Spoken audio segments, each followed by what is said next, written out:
Time for a bath, time for bath, time for a bath, and time for bath. Time for a bath, time for bath, time for a bath, and time for bath. I wish my refund hurry up so I can have a taxitude. Time for a bath, time for bath, time for a bath, and time for bath. I'ma be like, let me get 20 on pump 3. Time for a bath, time for bath, time for a bath, and time for bath. Matter of fact, make it 25, and yes, I would like to donate to the March of Dimes, so ring me up that Coke and candy bar 2 for $2.22 deal where $1 goes to March 2. Oh, and ring these Skittles up for my kid too. And when the cashier tells me to have a nice day, I'm gonna be like, no ma'am, you have a blessed day, sugar. Time for a bath, time for bath, time for a bath, and time for bath. Pull down my shades like Kim Kardashian, smile like Gabrielle Union. Time for a bath, time for bath, time for a bath, and time for bath. Flip my bundles like Nicki Minaj and queen out the door like Beyonce. Time for a bath, time for bath, time for a bath, and time for bath. Goofy face, goofy face, goofy face, heart, heart, heart, muscle, muscle, muscle. Time for a bath, time for bath, time for a bath, and time for bath. Sassy black girl, sassy black girl, sassy black girl, kiss, kiss, kiss. Hashtag so what, hashtag I ain't shame, hashtag my money, hashtag call me taxitude honey. Live from the Injured on the Go Just Call Mo studio. It's a blast! It's Orlando's own Tom and Dan. Hello. This is your Mediocre Time with Tom and Dan program. We hope that you will find our presentation precise, joke heavy, and just right. Thanks.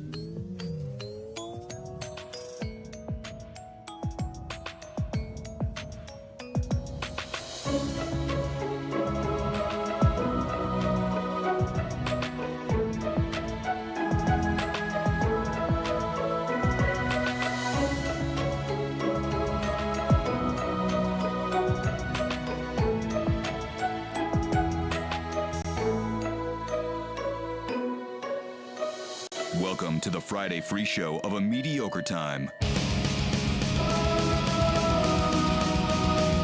Hey, it is another A Mediocre Time with Tom and Dan show. I am Dan. I am Tom Van. With us today on the couch, Aimee LeCours, everybody. Hello. How you doing, Aimee? Wonderful. How are you?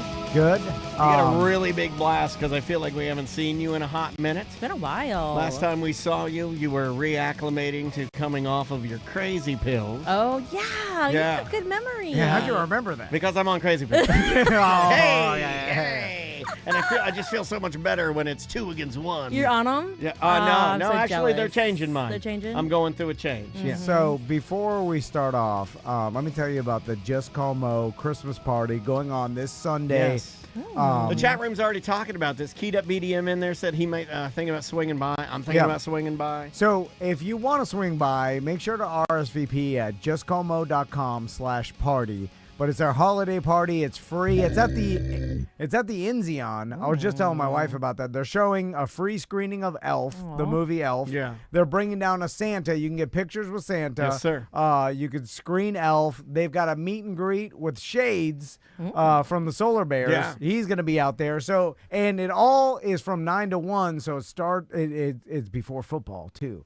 So you can. Well, Mo's not an idiot. Yeah, you bring your family down there, get the pictures with Santa, and this is all free, by the way. Yeah. Mo puts these events on for free, And he hates money. He wants you guys to go. Again, RSVP at justcallmo.com/party, and then you may I may go out there because it's by my house. The Enzion's by my house. Yeah. I love the Enzion. But do me a favor. If you and your wife go to the Enzion, don't be breaking out your cigarettes. They don't let you smoke in the outdoor bar anymore. No more? Oh, yeah, we used to go there. We did too. Oh, my God. Yeah, And we then did just too. smoke at the outdoor bar. Even after my wife and I quit smoking. Yeah. It Wasn't was our that your one- playing again, Sam? Wasn't that like your Right. Casablanca, like where you guys are hanging out? We'd sneak out. Yeah. We'd be like, hey, you want to Fancy. go smoke at the Enzion Sound bar, and then we go out there and like drink. dark lit drinks with your loved Film one. noir, yes. Yeah, Absolutely. we're sitting there, you're having and a they couple have good cigarettes. soup. Their soup is so good there. You go soup and smoke. Okay, you have to leave now. Well, you have to leave, old lady. They have good soup. They got good soup. You don't like soup? I do love Okay. soup. I live in a house full of.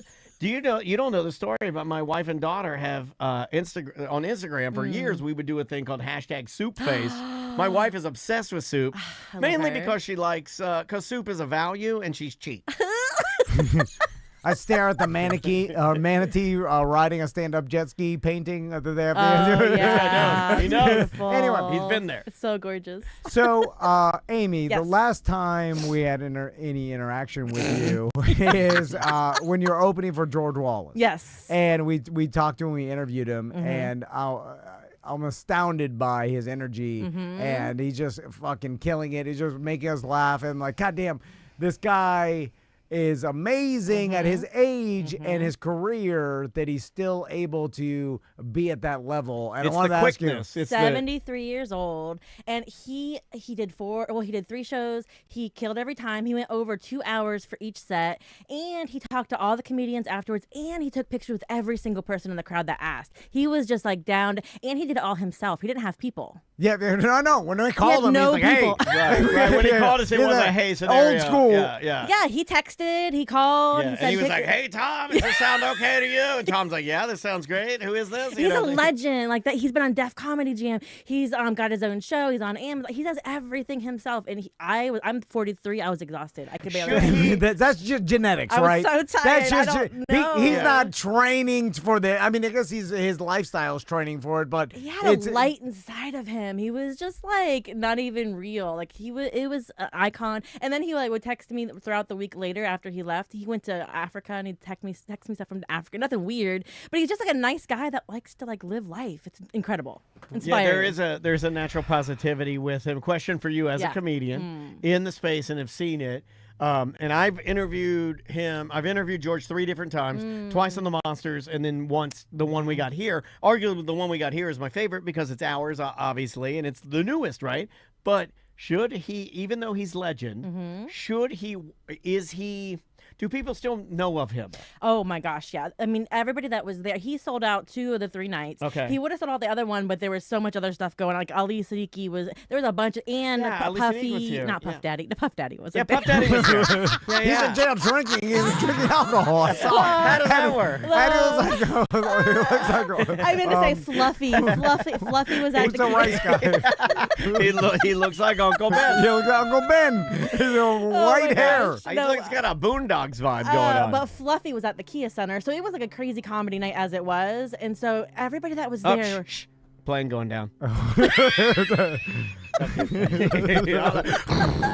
did we heard that? Do we stop the show or do we continue? I continue. And you guys are like, we should go out there and help. I'm like, there's nothing we can do. There's nothing Why, we can do. if it's going Yeah. down that fast. I mean, jet fuel will burn, baby. But people came up to him and me, and there's like, he's an icon, and like people that love comedy know who he is. I wish he was as well known as Seinfeld because he's like Seinfeld's best friend. He lived in the city with him. Yeah. I don't know why that isn't like his glory because it should be because he's so good at what he does. I almost feel like, well, I guess the origin of my question was like, as good as he was here, as good as he was with you on the shows, it almost feels like he should have a stream or a show or a something. Yeah, but because but what he does is stand up, and he's damn Right. good at it. And Right. That's his lane. That's his career. Well, his Amazon show right now is a full season, and it's very, very good. But I don't think it's like taken off, and I think it's just a different time, right? Like things don't pop off like they used to. Even like Leanne Morgan has a show, people don't know about it. Like when Seinfeld had a show, we all watched it. I think it's so much. We were talking about before. It's just so much harder. What do you think of Leanne Morgan? I love her. I think Yeah, I she's do so too. funny. I think she's hilarious. Southern comedian, older. I think she's early 60s. Yep, and she didn't get famous until her 50s, like a dry bar special. Yeah. She's on. She Theo reminds me Von. of was it Brett Butler? Oh, maybe yeah, from Grace Under Fire. Or yeah, or like just there was another Southern Reba? big mouth. Well, look, don't nobody should ever say anything bad about Reba because every afternoon I watch one possibly 2 episodes of Happy's Place. I don't. I've never seen the show. I'll never watch it. I'll never watch it. I got a quick theory about George Wallace. But I know the name of it. There you go. And I've encountered other people, and I'm trying to think of the names right now, and maybe I'll think of it, that are like this, where the actual personality, like George Wallace's actual personality and who he is and his stand-up is so authentically him and great in real life and in stand-up and when you're having a conversation with him that it almost doesn't translate in a character, maybe. Tracy Morgan. We have Tracy Morgan is great in But he's not playing a character. You've said this for years. You were the first person to tip me off to this, Tom. Like we interviewed Tracy he's Morgan. being Tracy and Morgan you're like, in, he's just playing himself. On 30 Rock, he's 30 Tracy Rock. Morgan. On SNL, Those are the Brian things that Fellows, make it, I think. I think of like Cam Patterson, right? Like he is making it now from our scene. And he would go into the shows in Orlando. And I'm like, he doesn't even have material. He's just being himself. Like he does have material. You know what I mean? But I know like, what you mean. He could like kill just being himself. And that was the same thing with George Wallace. Like he has an act, but it's him. Yeah, and like yeah, to be yeah. able to be your authentic self on stage as a stand-up comedian is the gift, the best thing you could ever do, because people know you're being authentic. They can smell it on you, you know? But some people can still be successful doing versions of themselves and then cloaking part of it, right? Like it's almost like you're only letting them see what you want to. Absolutely, they can. And then you can still be, or maybe you lean in and exaggerate the part you want to show, but you hide the other parts. But I think we had the character, like even like Seinfeld. Seinfeld is, you know, an escalated version of himself. It's still him. Yeah. You know, when you're able to capture that on stage and then people like that, that's not easy to do. Like to be authentic and funny and have people like you, like George. Like it's just really. And the thing that George, and I'm going to say something, maybe this is a hot take. The thing that I thought with George that we didn't get, that you get with Seinfeld, is a little bit of like younger people grumpiness.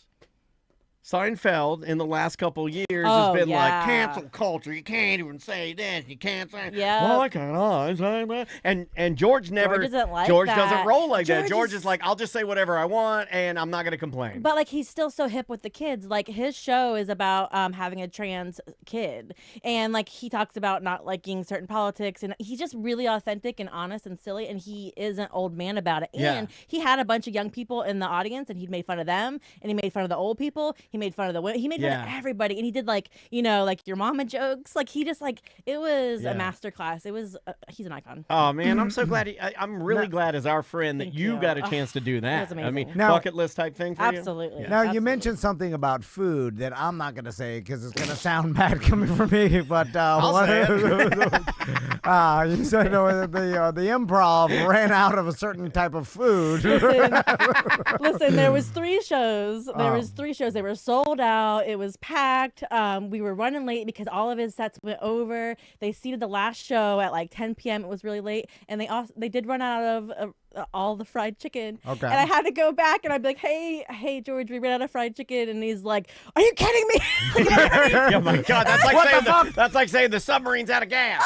That's on Krista. Now, I understand that How Krista. does she not put in 2 orders of chicken? Well, because you know why? Well, hold on, Because she's not the then- kitchen manager, is she? I Yeah, don't think she is. Well, because then if she tells the kitchen manager, like, hey, I need you to make your the triple the order this week of what food, and you're like, I can't say it. Yes, you can. I think you can. You're like, I can't because someone else is gonna have to say that it. last show was Just so guess. mad. I mean, you double the Miller Lights for Daytona 500. Yeah. Right? I mean, they're just Miller certain- Lite doesn't have the same thing to Pumpkin it. spice latte. You see me coming. Yeah, the white basic people. bitches, hillbillies, and black There people. you go. Your All right. Diet Mountain Dew. We get, you know what I mean? Like, Okay, I'm glad you brought. I call it Diet Walmart Mountain Dew. juice. It's delicious. This is my favorite Walmart juice. Everybody in here is drinking Diet Mountain Dew. That's We're from Florida. Wow. It's All right, our so national drink. all right, let's talk about this. Nom, So, nom, nom. Amy came in and said, "Do you got any sodas?" I'm like, "Oh shit, all we got is Diet Mountain Dew." And then her face lit up. Yeah, it did. It And it was did. like, I already knew this, by the way, because she's commented on my Diet Mountain Dew. it was almost like we found an extra carton of fried chicken. So, Oh, I found it. Oh, I love it so much. and then Diet Mountain Dew gets a bad rap, and then other people, fucking hoity-toity. Oh, it's a punchline now, dude. Goddamn workout people see you drinking Diet Mountain Dew, In they're the- like, "Why are you drinking this poison?" In the comedian world, Diet Mountain Dew is a punchline I've heard more than Is it like Really? where guys will be like, they're walking around Walmart, drinking that Diet Mountain Dew, Oh, and the my- place, And then, people want to Fuck villainize you. it and be like, you're drinking poison, whatever. Here's what I'm gonna. This is my proclamation today. Okay. Is that until Andy Dick dies, I will drink Diet Mountain Dew for the rest of my life. Hey, until that happens, because I love his response. I could do a little crack here and there. so Glad you've seen this. Andy Dick has had a rough go for the past 20 years. Or more. having a good time, however you I look was at gonna it. say 25. 25. Yeah. I mean, he was probably partying. I mean, before. I mean, It's like a since he's quarter been century of adult. Yeah. partying. Yeah, yeah. I'm so glad I was never rich and famous because I'd be Andy Dick, y'all. I've said that a million times. If I had that much access to drugs and money, I would be on the streets too. Yeah, but No, you, I would. You seem smarter You can than do Andy Dick drugs for right some now. reason. I was Aimee. just poor, you guys. You But can I'm get- older now. Like I was the kind of kid. If there was drugs in front of me, I did them. But I just didn't have a lot of money, so I just didn't do a lot of drugs. But you don't need a lot of money to do a drug. Nowadays.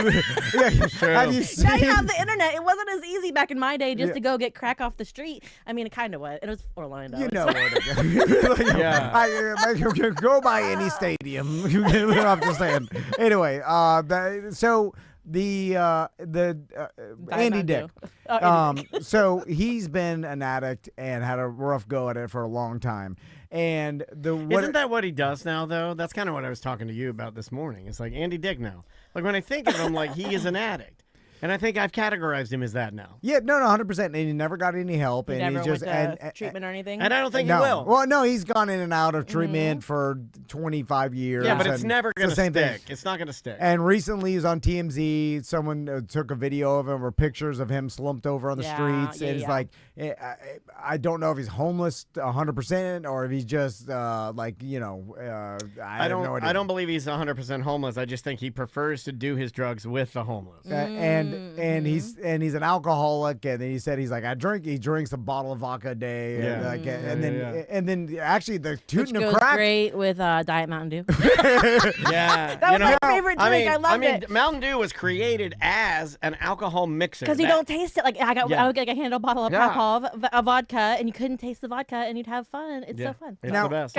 here's what the thing that kills me is that, and this may not be true, it may be rotten on the inside, but everybody wants to say that. But then if you, and this has happened to other people before, like they end up cleaning themselves up and then actually going to doctors, get all the scans, and get a clean bill of health, and be Right. like, yeah, you really did no permanent damage. You know, your liver Right. kind of will eventually heal itself, but everything else is fine. Right. And then I'm like, well, 25 years Right. of hardcore addict, like almost ODing, dozens and dozens of Right. times, and this, bottle of vodka. Because it's truly unique for everybody. Yes, it really yeah, is. yeah. It Going back to is. George Yeah. Wallace, it's his goddamn DNA. It's how you were born, and then I'm like, well, it's all a crapshoot. You know the worst one we've ever seen, and you'll remember this, but the one I'm talking the one that this guy was literally couldn't talk, could barely walk, falling over, heavier than he ever was. He exposed himself during an amateur wrestling match. He pulled his penis out in the ring when Jake the Snake was here. That guy literally from the brink of death and in hell, roasting with Hitler and everybody dying, and they're killing him, they're stabbing him with the Right, pitchforks, they're roasting yeah. him in the lava,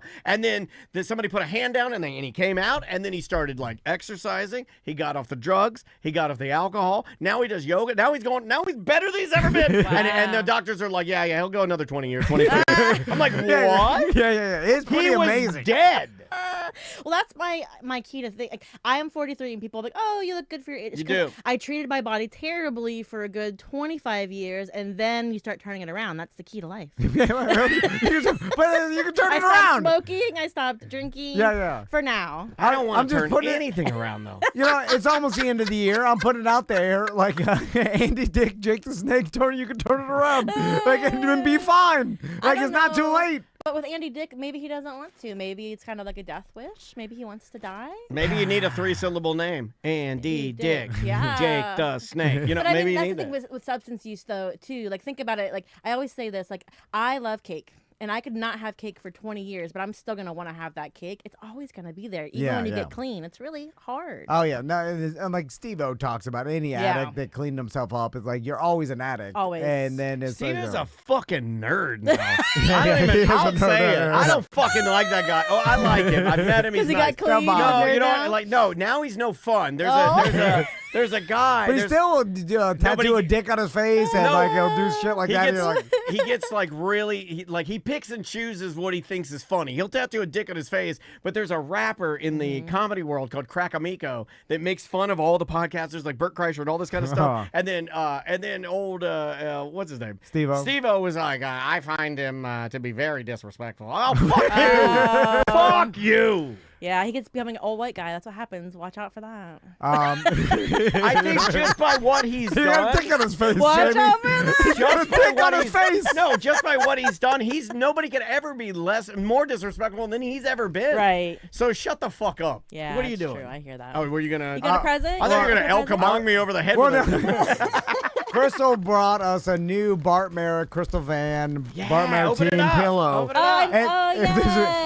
And Open so it up. What do we got? What do we got? This actual tradition has caused me a lot of undue extra work explaining to every guest when they sit down. They're like, "What the fuck is these pictures? Oh, yeah. Like, who's on these pillows?" Yay. Because and Bart Merrick actually just put a post up on the BDM page that today, 11 years ago today, he sold his first house to a BDM. That's crazy. That's how long he's been with us. Also, my algorithm is now a lot of BDM. Thank you very much. Yeah. And I had no idea what it was until the show, but go on. So I haven't seen the picture yet, but the Bart Merrick and Crystal Van have been giving us these pillows that we've been using at our studio because they get them they send all their clients new holiday cards, and they get the company that buys the holiday cards, they can get a pillow too. And they try to upsell you too, don't they? They're like, here, buy more pillows, buy them for your office. so Make here them it is. sparkly. Here we go. What do we I got? love it. Oh, it's a Rankin and Bass Bart and so Crystal. Cute. All right, here we go. I'm telling you right now, Felt Crystal could get it. Felt Crystal could get it. Oh, there it is. Look at Hold that up, Aimee. That's so cute. Look how cute they are. I love it. So, you kind of cheated a little bit. Yeah, a little bit. You have to go to the place. That one's easier because they won't know that that's your wife, which is good. Yeah. And you know what? For the new year, I'm gonna stop telling people that is your wife and her lover. No, you won't. And that you're kind of into that. I will. You're lying. I'm gonna stop. I'm lying. I'm absolutely lying. I love it. They're so cute. Okay, so one story out real quick because I want to put an end to the debate of what you should tip your Uber Eats driver or your food delivery driver. And, not an end to You it. want me to pull that story up? I just want to come up with a general consensus about what to do because I don't think anybody knows, and it's all over the place. And we all kind of knew back in the pizza delivering days, and it was a consensus like $5 seemed. Now that's 25 years ago, and I'm like the old man. I still think that's the same amount of money it was 25 years ago, but it's not. And I got to get it through my mind. And this is why you villainize me. This is why I kind of do the 20% for everything rule. Yeah. Which I would make the argument that it would be because it shouldn't be about the same amount of food delivered. It's the same thing whether it's $200 worth of food or $20 worth of food. That's a good thought. I never thought of that. But I never do it like that because to I me, don't either. I always that's do too a much thinking. percentage. That's just too much thinking. So, and the reason why I even thought about this is because I saw a video about, and I don't know if this is Uber Eats. It could be any delivery service. It might be DoorDash. I've got it ready. If you want to Okay, play yeah, it, let's play it. Aimee, and watch this. This will set it up. This is courtesy of our good friends over at Inside Edition because they love us. A DoorDash delivery woman drops could off be a old, bag by of the way. food and takes a photo to document the delivery. So far, so good. The food was delivered to homeowner Mark Hardin's front door in Evansville, Indiana. The meal was from Arby's. I like that they included all of that. I've been practicing. That's throwing shade. I've been practicing a lot of I love doing my newscaster voice when I'm like where you go. The gentleman crashed his car. He was on site and then proceeded to spray diarrhea. I love doing the newscast. You could say anything with it. I could say to my daughter. I could be like, you're not going out with your friend Cha-Cha because you didn't clean up your toys. It's fun. Try it. What's that cadence? I don't know, but try it when you're alone. You don't have to do it in front of me. Just try it when you're alone. Why are they talking like that? It's super fun. Okay, we'll continue. Here we go.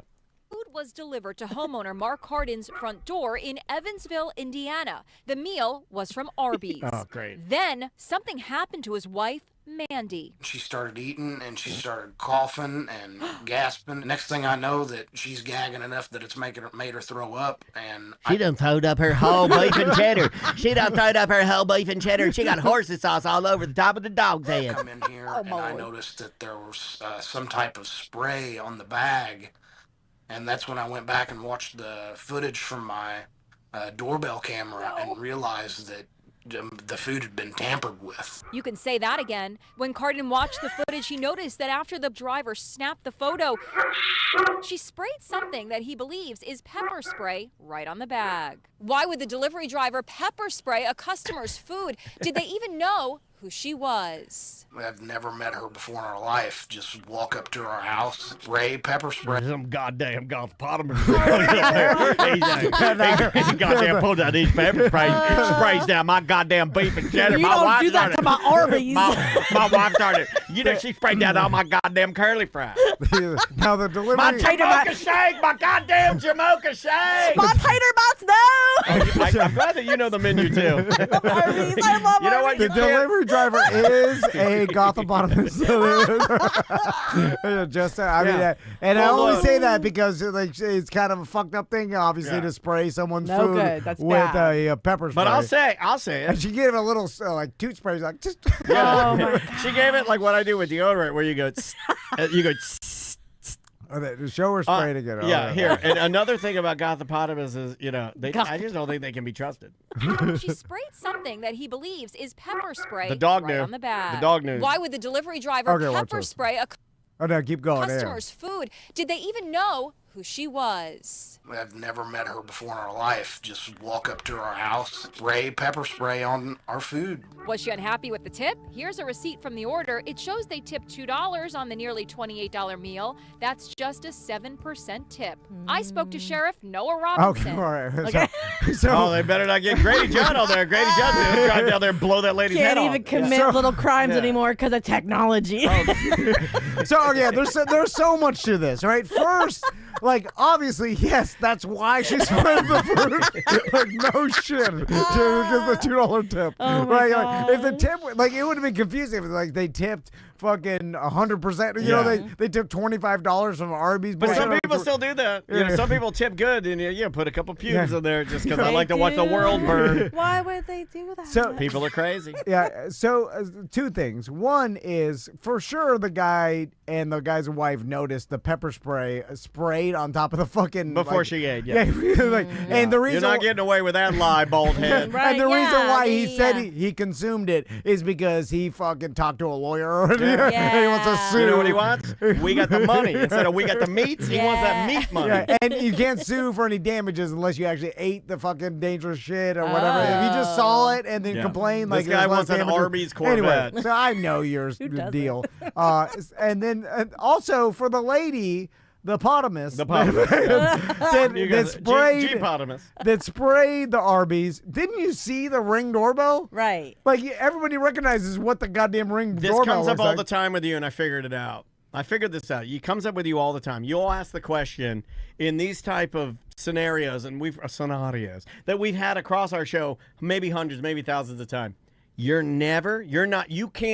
You can't get in the mind of that potamus or me. I could. No, you can't, because you never get blinded by anger. And she was blinded by anger. You can block out a Ring camera when you're so mad about a $2 tip that you're like, I'll get these motherfuckers. Now, And then you're like, oh, what have I done? Now, the other question I have is that I thought, and tell me if I'm wrong, I thought you only saw the tip after. Like they didn't show you the tip I during. thought that too. I thought in Uber driving, I always thought it was like later on. I'm the last guy to ask. I've never used Uber Eats. Pretty proud of that. I don't think I've used Uber Eats either. They use DoorDash. Was this? Same I've shit. never used DoorDash. Yeah, Never used DoorDash. My wife never won't u- let me do food delivery. Daniel's You have to never. get it. You're the deliverer. You have to No, my wife Daniel's would. the only American that's never.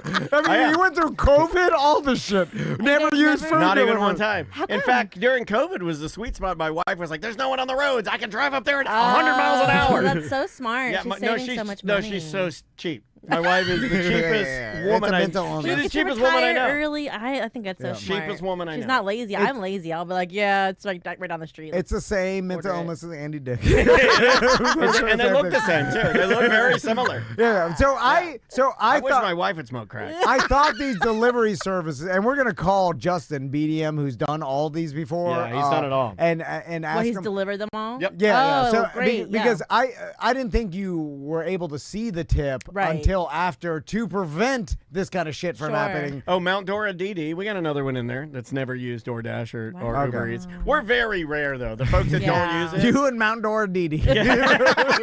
I'm Little DD, and that's Mount Dora That's Mount DD. Dora Yeah. Didi. I love Mount Dora It's Didi. interesting to me because, like, I think I would use it, and I certainly order. I order pizza and have it delivered. That's Right. not, look, that's fine. But a lot of pizza places are now going through those services too. And my Yeah. wife doesn't like that. A lot of those. They upcharge everything. Okay. Also, yes, and here's a couple other things. It seems like what you get delivered through those device or through those companies, rather, Yeah. the food. It almost feels like since it's a middleman that your pizza is extra cold or your food Every is time. extra old. We stopped using it because and, of that. And I've never done any of those, but when I've been places with friends who have gotten those, the food that they always get looks like shit. Yeah, it's bad. So okay, They don't care. Nobody cares anymore. Nobody cares. we have Justin on the line. How you doing, Justin? I'm doing good. So Justin, you've delivered for Uber Eats and all the other delivery services. Yep, pretty much all of them while just trying to get through until I found a job after moving cities.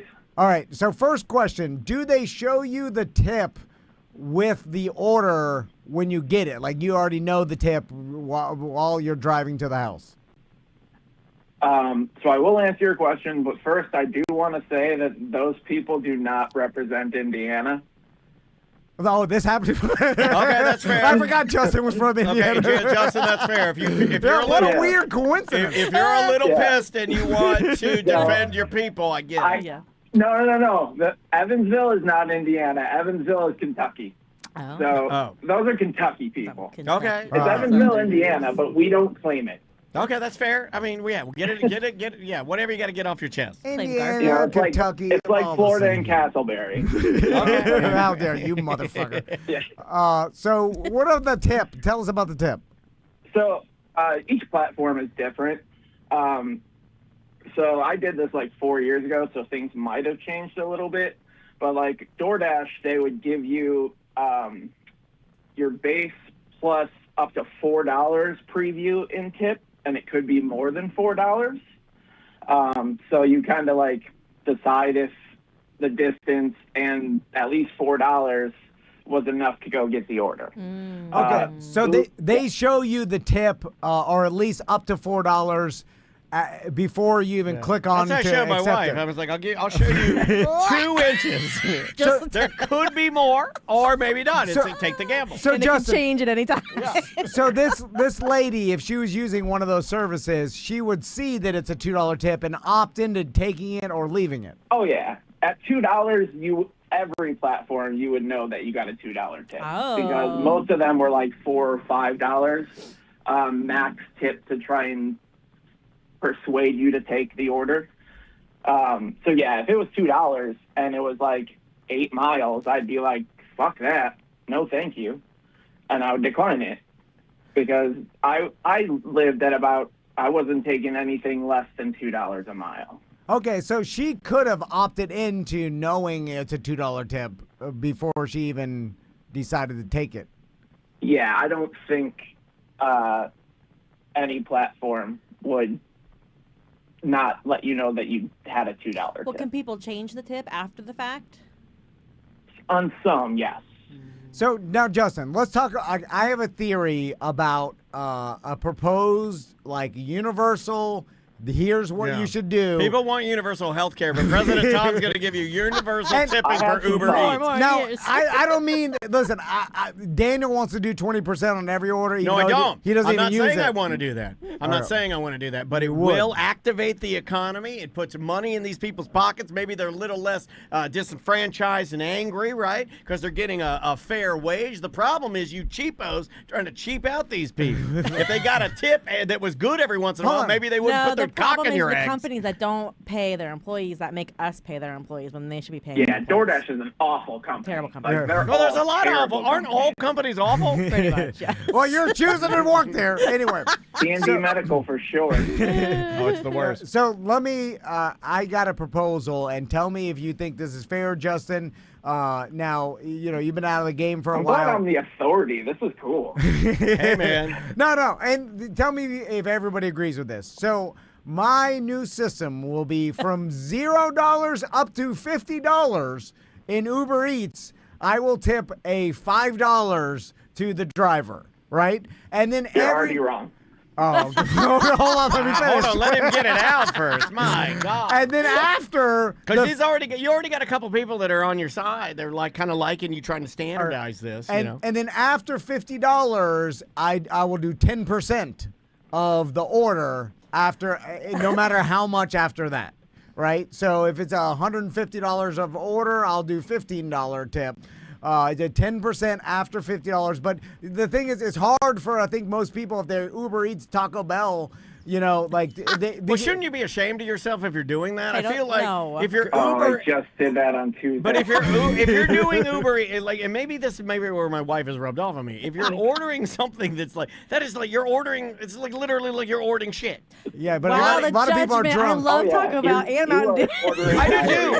I'm not saying I don't love it. I'm just saying I don't even think I can get on board with Uber Eats Taco Bell. A lot of times you're too fucked up to drive. It's expensive now. It's like $13 a meal at Taco Bell. No. Yeah. But I'm never too fucked up to drive because my car drives itself. That's the problem. So that's why I added the percentage. Some might say, Tom, why don't you just do 10% across the board? Okay. Because sometimes I order $18 at Taco Bell, and I don't want to tip $1. Mm-hmm. You know what I'm saying? So like just for the person to drive, that where it doesn't matter. It should be a $5 standard up until a certain amount of. So order. after 50, where do we go from 50? So we're then over it's 10% after that. So added on. And this is just food delivery. Just food delivery, and that's it. So usually, most food deliveries is one plastic bag, or at the most two. At the most two. If it's more than 2 plastic bags, you should. So for instance, you get catering at that. So if I order you're from, still wrong, but I get it. So if I order from Super Rica, which is a little bit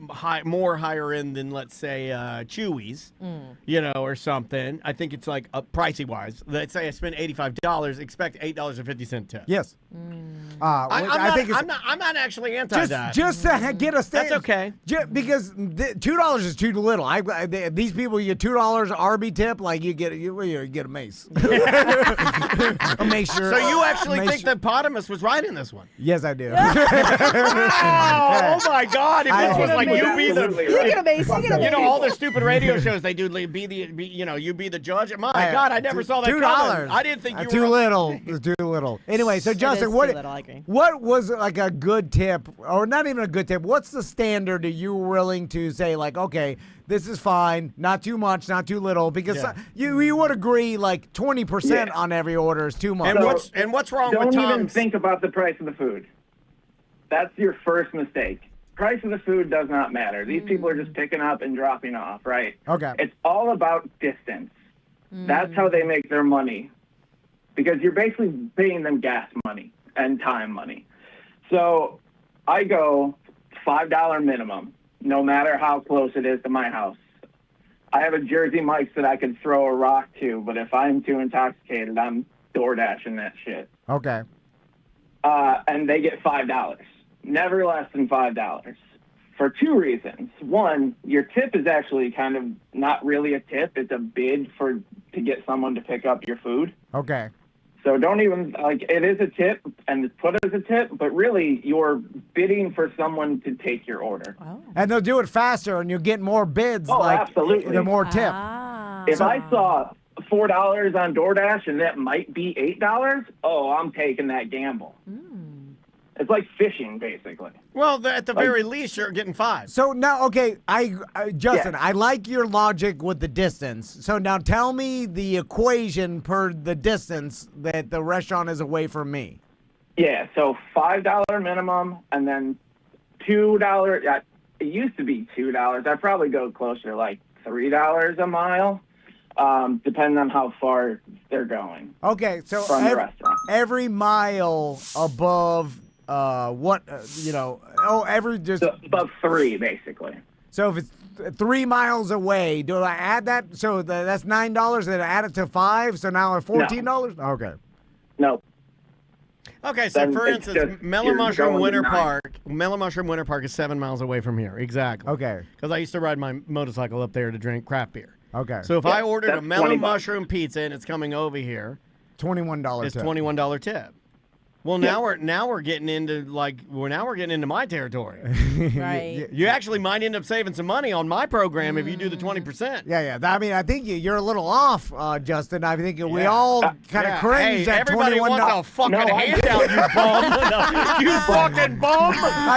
I'll kill you. But I will tell you, Drop it down. also, Go you ahead. don't really, you're trying to get someone to pick it up and drive 7 miles to you through Orlando. You know what I mean? Yeah, but they're desperate, Justin. And I know this. Yeah, but I'm better than Pizza them. gets pepper sprayed.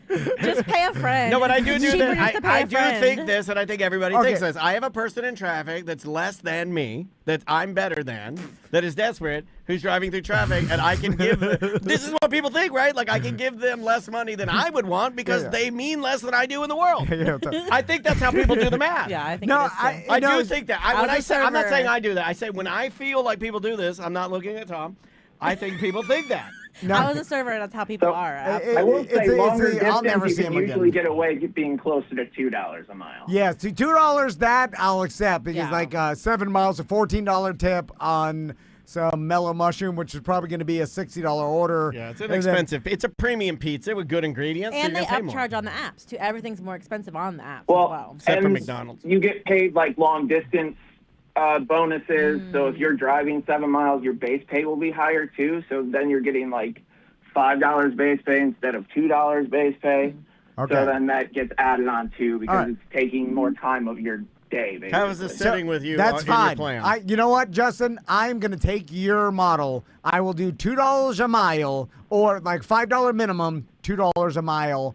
And That's the overage. and that's what the standard will be for me now. What if and it's- then I think that everybody will be happy with that. The driver, the society. You'll get your fruit non-pepper sprayed. Fingers crossed. You know, like Will I've he never, be I've never cheaping had out? anybody tamper with my food. By the way, That you know of. Yeah, that's true. I'll eat pubes and no. You know what? I'm yeah, I'll eat anything and not know. You know, during the break, I'm gonna I'll have. know doo doo. Yeah, that's the only one I know. I know something. I know. That's the only one I would know. Pee-pee? Or you Yeah, can put pee-pee in my I probably Coke? drink a pee-pee every day. Yeah. If you put pee-pee in my Coke, what do you do? Where's the If you're ordering a fountain drink via DoorDash, you're doing it wrong. Yeah, no, I know. yeah. Why? Well, because Yeah, 'cause people, it's all the they- ice are melting. like the to soak easiest their thing to cock in tamper it. with. No. Well, no. Also, it's like it's. Trust like, me, you can I know. spill in the. All right, Justin. Thanks for clearing this up. I agree with your policy. $2 a mile. Let's let it be known, and that be the standard. And I'm fine Yeah, with we'll that. just call it the Justin rule. It'll go down in history. The I'm Justin fine with rule. that. All right, I love it. We'll call. You know, we'll do like what they do for like abused dogs laws. We'll call it Justin's law. Although, if you order. Oh, sorry, I hung up on it. Sorry, buddy. You know what? Mellow Mushroom is a little less than 7 miles because my house is exactly 7 miles. Yeah, I from think it there. is. It's like maybe like Five. five and a half. So like 10 from here. Okay. Yeah. Yeah. So it's something. God, some restaurants are All like of that just to 15 say I miles. was wrong. He can't stand it. Like, like 15 miles if I want something, a $30 fucking tip. But I I'm guess not 15 doing miles that. there and back. But they're not going back. Sometimes they pick up another Again, one they're there. The food desperate. is too bad. I don't like the food from those places. They just everything makes it nasty by the time it gets to you, so we don't get it anymore. That's my problem with it. It really isn't any of the cost because I all jokes aside, I value people's time. And if you're doing that and you're driving through traffic and whatever, it's a hard job. But you're right. When the food gets to you, it's always shitty. It's never good. So I don't understand. Like Tracy put up here a list of her Uber Eats orders from like the last week. She ordered on 11/28, 11/26, 11/23, 11/18, 11/19, 11/15, 11/15, twice on the same day, 11/14, 11/11, 11/10, 11/7, 11/7, 11. You got to slow down. Wow. You got to slow down. How much sodium is your family consuming? My God. How much salt is your family eating? And it's worse here. It's worse here. Like when I was in Chicago, it was very good. But when I was here, for some reason, it's worse in Orlando for some reason, and I don't know why. Well, the big People cities, are dumber. there's the system works a lot more smooth than we've got too many suburbs, and then the city's close to us, but most people live in the suburbs, Right. and then it's like too spread apart, and we're not efficient. Yeah. We're not an efficient built city that can Uber Eats real quick. We grew weird, and in cities that grow weird, like Jacksonville. Yeah. You know, like Nobody planned us. Yeah, it's like little pockets of like strip malls, and Yeah. then Disney, and then and then suburbs. There's it. Yeah. All right, let's take a break. Yes, sir. When we come back, I have a music question for Daniel that Aimee can chime in too. Because You play music at all? You sing or anything? You play instrument? Ever? Your hubby does. Yeah, my husband and my big kid time. does. Big time musicians. Big time. Yeah, Big. So you know, you're adjacent to it enough to know. We have a recording studio in the house. Well, there you go. Yes. Perfect. Not bragging. I want to talk about awesome. the Florida Highwaymen. Have you ever heard of that, Aimee? No. Okay.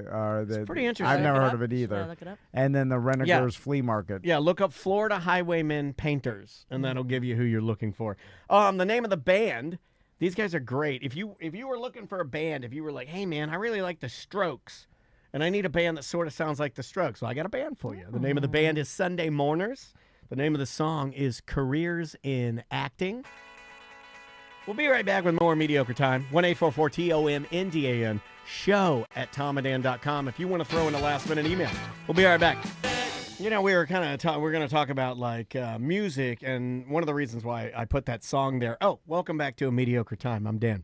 Tom. Aimee LeCours is here on the couch. Hi. Those guys, Teenage Bottle Rocket, that is just a really good legendary punk rock band.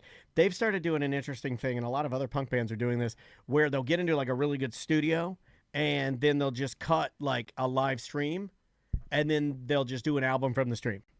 Okay. So like they'll do a performance, and those are songs taken from a Teenage Bottle Rocket performance. They did this awesome live stream where they were just in a tiny like a practice room and just playing live for their diehard fans, and they recorded it, and then they just put the music on Spotify. That's nice. It's pretty cool. When you think about it, we do live in a time when people could be doing that, and you're just now starting to see more people do it. You know, the biggest person in music doing it that I think is super interesting, and you can watch the stream, and I did for a little while. Me and Maisie sat and watched it for about an hour, and it was super interesting. You can watch Justin Bieber rehearse. Wow. You can just watch him rehearse, and it's like him and his band. And it's weird because he'll have a shirt over his head. He'll be walking around acting weird. He might be cursing at something because they make a mistake or whatever. He's walking around, and you're just watching him rehearse. He's just singing his songs, and you just watch it in your living room, and it's like 4K. And it's like, why wouldn't people think that's rad? Like, that's not even my type of music, but I was just mesmerized by him. Like, he's practicing for his fucking tour. Yeah. And you can watch it. And then you could monetize that or his team he could. is. Yeah. On Twitch and YouTube. And then, you know, you get 50,000 people watching you, and you just watch the money roll in. So a couple things before we start. Yeah. You can order our merch as long as you order it by December 17th. Eric said he'll get it out to you before Christmas. Thank you, Eric. And we've got some new shirts on there. And if you want to order a straw hat or anything from tomadan.com, by December 17th, you can get it before Christmas. And Aimee, plug your shows coming up real quick. Yes, next Wednesday we'll be at the Funny Bone for the toy drive for Ken Miller's toy drive. Also, Monday Scaries at City Arts next Monday. And then I also am starting a nonprofit called the FCC, the Florida Comedy Coalition. Nice. And basically we're going to be raising money for comedy to do little comedy shows. It's about and that's time on something Instagram. that matters took that acronym. Right? I like that. And so Chandy Burke is one of my good friends. She's the one that's been doing all the paperwork. And basically, we're just trying to get shows. I mean, we're already doing shows. We're already losing money. So we're trying to find a way to keep that sustainable. Chat room is asking, City Arts off of State Road 50? Is that... City Arts downtown Orlando. There you go. It's a big green building on Monday. And it's really fun. Monday Scaries is so fun. It's kind of like a curated open mic, but it's like improv, stand-up, music. It's kind of like an all-arts like curated open mic, and it's always really weird and fun on Mondays. There you go.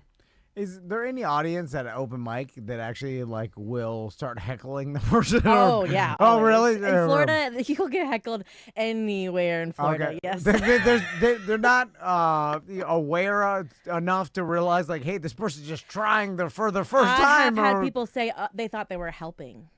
Oh, they're like, most oh, of them because say you're that. bombing. They're like, oh, I was helping you out, like making it silly. And it's like, no, sir, I'm trying to do my art. I was adding to your art. Right, yeah. So Your art's not good. I was helping it because I know better.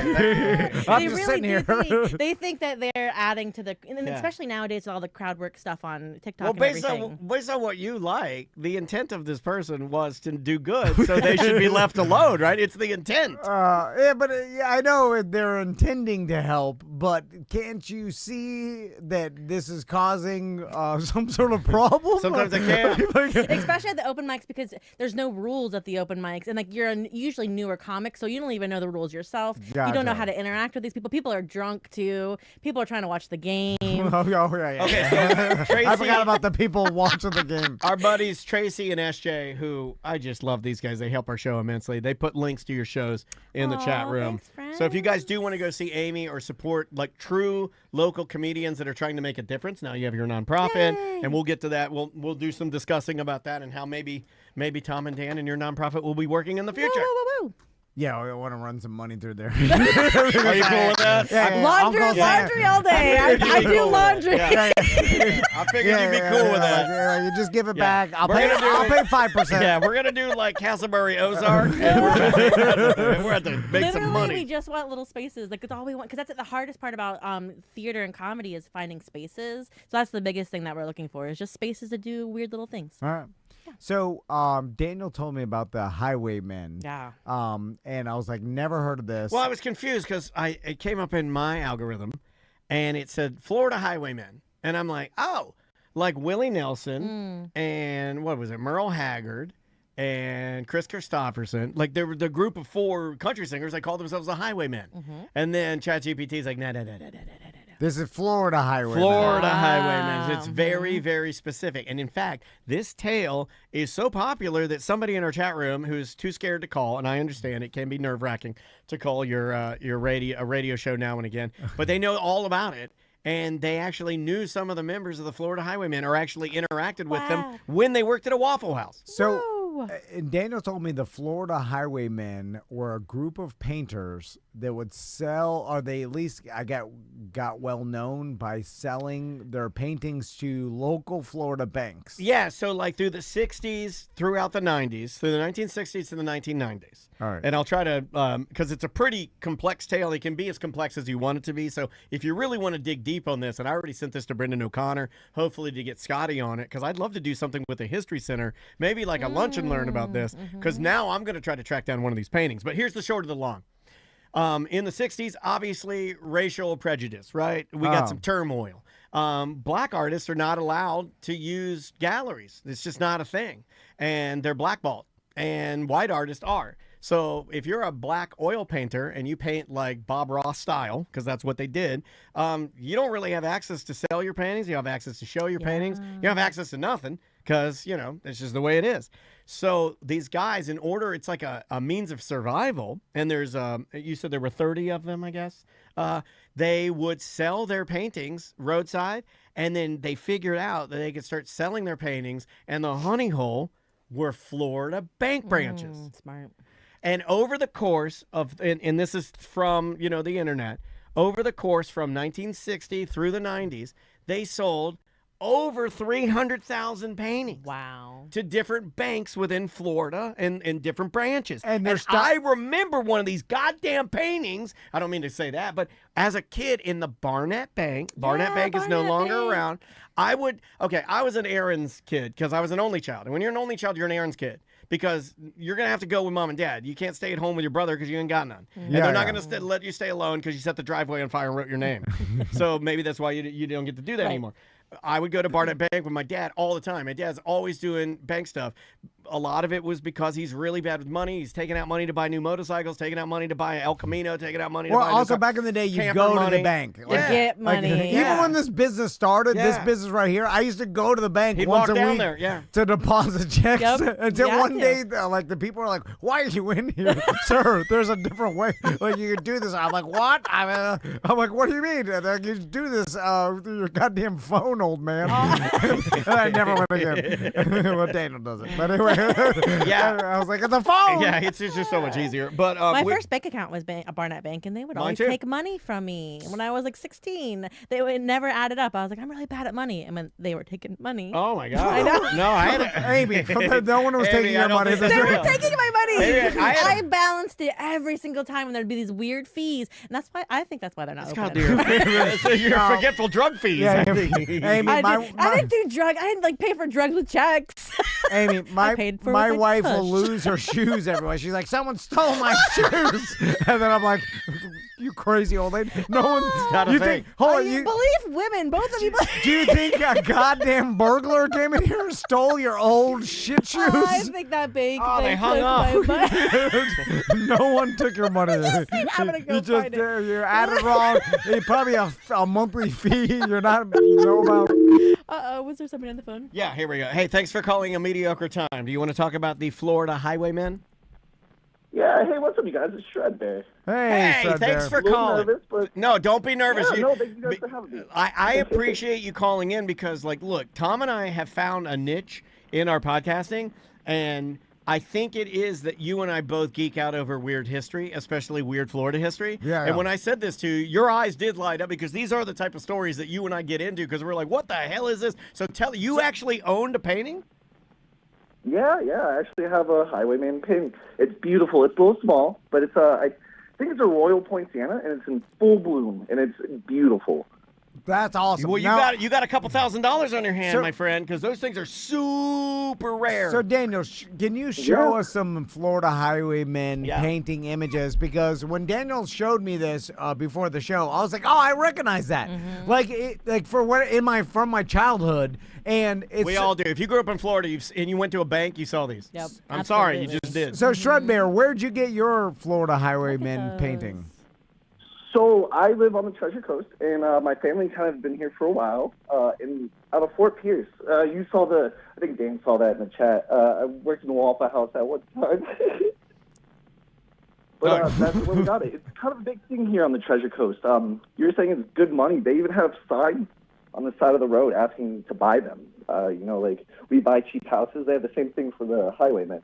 Okay. Yeah, and so they would make their own easels and they make their own like what they would paint with out of like old crown molding from houses and stuff like that because these guys are not having a lot of money. Yeah. But they could get like between $25 and $45 per painting, and it would be quick money because what they would do instead of they'd sell them roadside some, but the hunting hole was going to the banks, and if you could get a branch manager that had like 6 banks, oh my God, Yeah, I because know. you could sell 45, and then you're putting all the paintings in the entire damn bank. And they would paint them in about an hour. And they're So- all landscapes of Florida. Yeah, they're very Bob Rossi.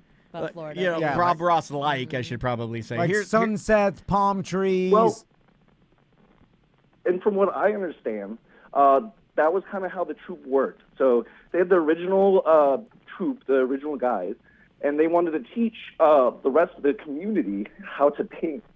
So that is kind of like why they did the landscape. It was a pretty easy process they could teach the other guys. Love that. Yeah, and there's a lot more sort of history. It's very in-depth, but there was like one particular guy that had like maybe a little bit of training. He would like take his training and like kind of trickle it down to like the guys that he was mentoring, Yeah, right? yeah. And then those guys would mentor other black artists, and then they would trickle down to them. But it was all black artists. It was all black Okay. artists, and they were just straight hustling. But and I tried to get a definitive number, and they're like, it's at least 300,000 paintings that were in these banks. And man, I got to track one of these down. Yeah. I wonder why the banks, out of every different establishment, was the honey hole of They just found like a market that was underserved, and these banks needed artwork, and they didn't have they had bare walls, and then they were like, hey, we'll buy some Florida paintings, and then they're not that expensive, and decorate our banks. Yeah, we have the Chat GPT says it's because they had instant money. They got money. Okay. They had big empty walls. It's a big building and a lot of cubicles and a lot of space, and some of them were tall. It said they needed pleasant art. They didn't need anything specific. They needed their type of art. It's like when you go to Bed Bath & Beyond and you see art that can fit in any house. Yeah, yep. These paintings can literally, if you're a Florida person, I guarantee you'll take a look at this and be like, oh, I could put that in my house, especially if you like Florida. Like Ross would be all over these paintings like wide on most rice. artists don't want to go to a bank. They want to have a gallery, or they want to, you know what I mean? Yeah, If you're an artist, you're not usually thinking that way. You're not thinking about capitalism in that sense either. Yeah, you're right. Yeah, they Also, want people to have this in their home, and not in. Shred Bear, real quick. SJ's doing some digging online, and he says if you have an original full-bloom poinsettia, it's it's worth between $2,400 and $3,000. Dang. Shit, Bobby looks like I'm going to the that's Bay casino. No, don't gamble it away. What are you doing? Shred Bear, I'll give you $700 for it. I'll buy it. That'd be a great Christmas gift for your wife. Yeah, because I know you didn't take care of You it. love me. It's sitting in your No, garage. you love me, Tom. No, we're Get out of here. I hung up on it. This would be a great gift for your wife, because I don't know if you know this, but his wife is one of the biggest collectors of African art in Castleberry. Well, no, she's a big fan of Royal Poinciana trees, too. It's her favorite tree. Oh, really? I didn't know that. Yeah, what are yeah. the odds? Yeah, no. What are the odds of that? He might sell it to you. He might. They're all over Miami. Anyway, this is a fascinating story, and there should be a mini documentary about this. There already is. All right. But it's really hard to find. I was trying to track it down this morning because I was like, that'd be fun to watch. It's a little bit older, but yeah, there is a documentary on the Florida Highwaymen. But I would imagine that there should be something like I'm surprised this hasn't rolled through town or something, or maybe it's just an old story that needs retelling. Yeah. Sometimes you got to rechurn it a little bit. Yeah, what is really, really funny is I remember going into the bank in Barnett Bank in DeLand, and they made a big deal in DeLand because our bank is right in the middle of Main Street. It's right on Main Street right downtown DeLand. You can go by there and see the bank I'm talking about. I think it's a Bank of America now. And the reason you'll know it's the right bank is that right in front of it, there's a big copper clock. Now, when I tell you sometimes that I lived like a Mayberry-type life, living in DeLand, I'm not kidding. And it's totally different now, but I remember going with my dad to the bank, the same one that had that painting that I saw. Yeah. And they were doing a declaration of the copper clock that we got. And this is burned into my brain. And they'd been putting this clock up for a long time. And it's copper. It's like a copper square clock with kind of like a little dome on it. And it's one of these clocks that's big. It's about a quarter size of this room. It's as tall as this room. And it's big clock. Okay. But it's got that, they'll connect the clock from an arm and it'll kind of hang off the side of a building. Yes. Yeah. So that's kind of the type of clock Back to the Future. Kind of like a Back to the Future. And what's interesting about this clock being copper, what does copper do in Florida? It patinas. Turns green. Yeah. And I remember standing there with my dad. It just burned in my brain. And I remember standing there and we were watching the dedications and people are singing. Maybe they're like do the national anthem or something. They cut a ribbon. Yay, we DeLand got this clock at our bank. Yay. And I remember walking away from my dad and we're walking back to his LeSabre. And my dad said to me, he's like, that thing's goddamn ugliest clock I ever seen. Look who would pay for a goddamn ugly ass clock? Like, he was incensed that it had the green on it. He's like, it should be shiny like shiny pennies, like a copper. He was incensed about how shitty that clock looks. But when you gonna take your sons to the declaration of a clock at the bank? That is some Mayberry small town. Not a lot going on. That's some bullshit. That is some bullshit. But you remember it. I do remember. It's a good memory. Yeah, it's a good memory. But I remember that LeSabre even more because it had green vinyl interior. Oh. Burn your fucking thighs off. So, Aimee, I want to ask you a music question. And I think a lot of people are like me when with this particular situation. So I'm scrolling my mini documentaries. I'm coming around to that, by the way.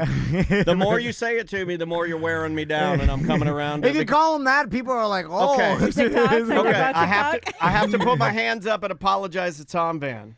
Wouldn't have known about the Highwaymen if I hadn't watched a mini documentary. Are you talking about TikTok? Yes. Okay. Well, mine was real. Mine was real. So, yeah. I don't do Same thing. TikTok. They're all Okay. mini Oh, yeah, documentaries. okay. I don't do TikTok. It's like Uber Eats. I got off of my TikToks too, but yes, okay. So you learn so much. So then, and the Ozzy tribute concert came up, and in this concert they had 3 famous drummers do like a drum off. It's Travis Barker from Blink-182, and now obviously bigger than Blink-182. And then you've got Chad Smith of the Red Hot Chili Peppers and Chicken Foot. And then you have Danny Carey, who everyone knows from the progressive rock band Tool. Yep. Oh, okay. And so 3 great famous drummers, and 3 of the greats. And then they started doing a drum off, Yeah. right? So, okay. So, and then they're like, and then, Daniel, you can play. You know you belittle it when you act like that. Right? And they start and you make it look so stupid. No, It's like, you know what? You know that's what happens to Amy, flute people. She don't know what a drum off is. I'm trying to explain. Her husband owns a record company. No, I did not know where to drum off. It's like, you know what? That's so mean of you to do. It's like when somebody plays a flute and then somebody does like flute their off? hand like this and they go, you know, the flute. By the way, it's all the same.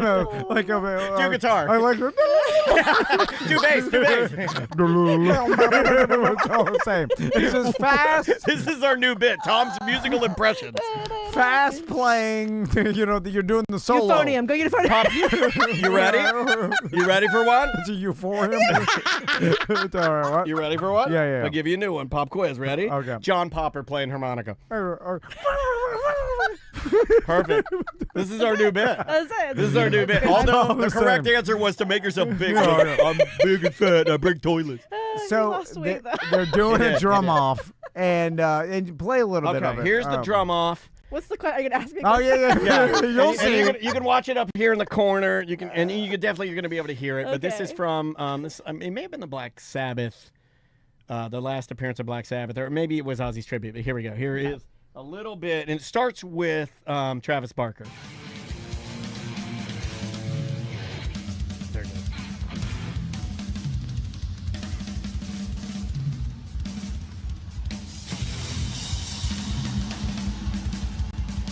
He's doing stick flips. And then now they're back into the... He's still soloing out. Now they're back in. Okay, here comes Chad Smith from the Chili Peppers. Here he comes. They can bring it around.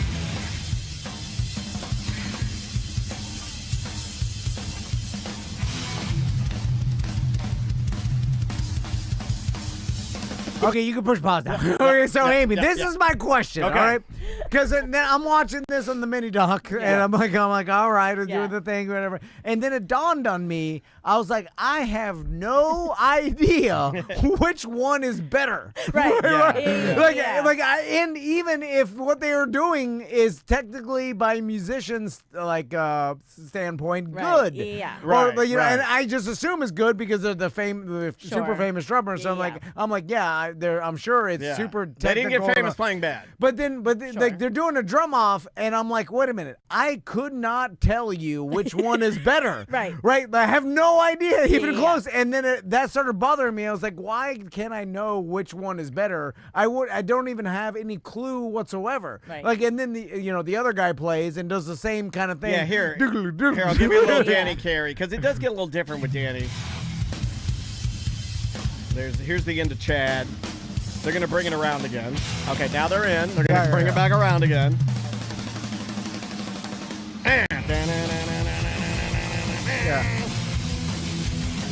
And Danny Carey from Tool, very technical drummer. You can feel it. He does triplets here.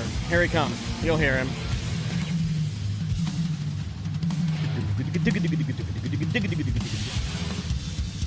Pretty amazing. A lot of that's So, like okay, triplets. Okay. Triplet. So I Bling, reckon bling, bling, bling, bling, bling. I recognize that this is hard. Yeah. Okay. So that's Number one, we're not but that. it all seems hard, Yeah, right? Each yeah. one, Number one, yes. each one is like, okay, this person is very talented. Yeah. I Yeah. understand that, Yeah. But then I'm like, I cannot judge this, Right. and then I don't think the entire audience can either. Right. No. Like I they think can't. nobody knows. Yeah. So we No, all drummers know. Okay, drumming. So that's why I'm gonna ask Daniel. Yeah. So I have an opinion on it now. Okay. Now I'm going to give you my opinion. Educate me here. Yeah. Now, I studied the video, and you heard me playing it a bunch of times before we did the show because I wanted to give you an accurate answer. Okay. When you watch, and we're almost toward the end here. We'll just play out the end with Danny Carey. All right. He's doing toms. Back end. Right? Sloppy. They come in so sloppy.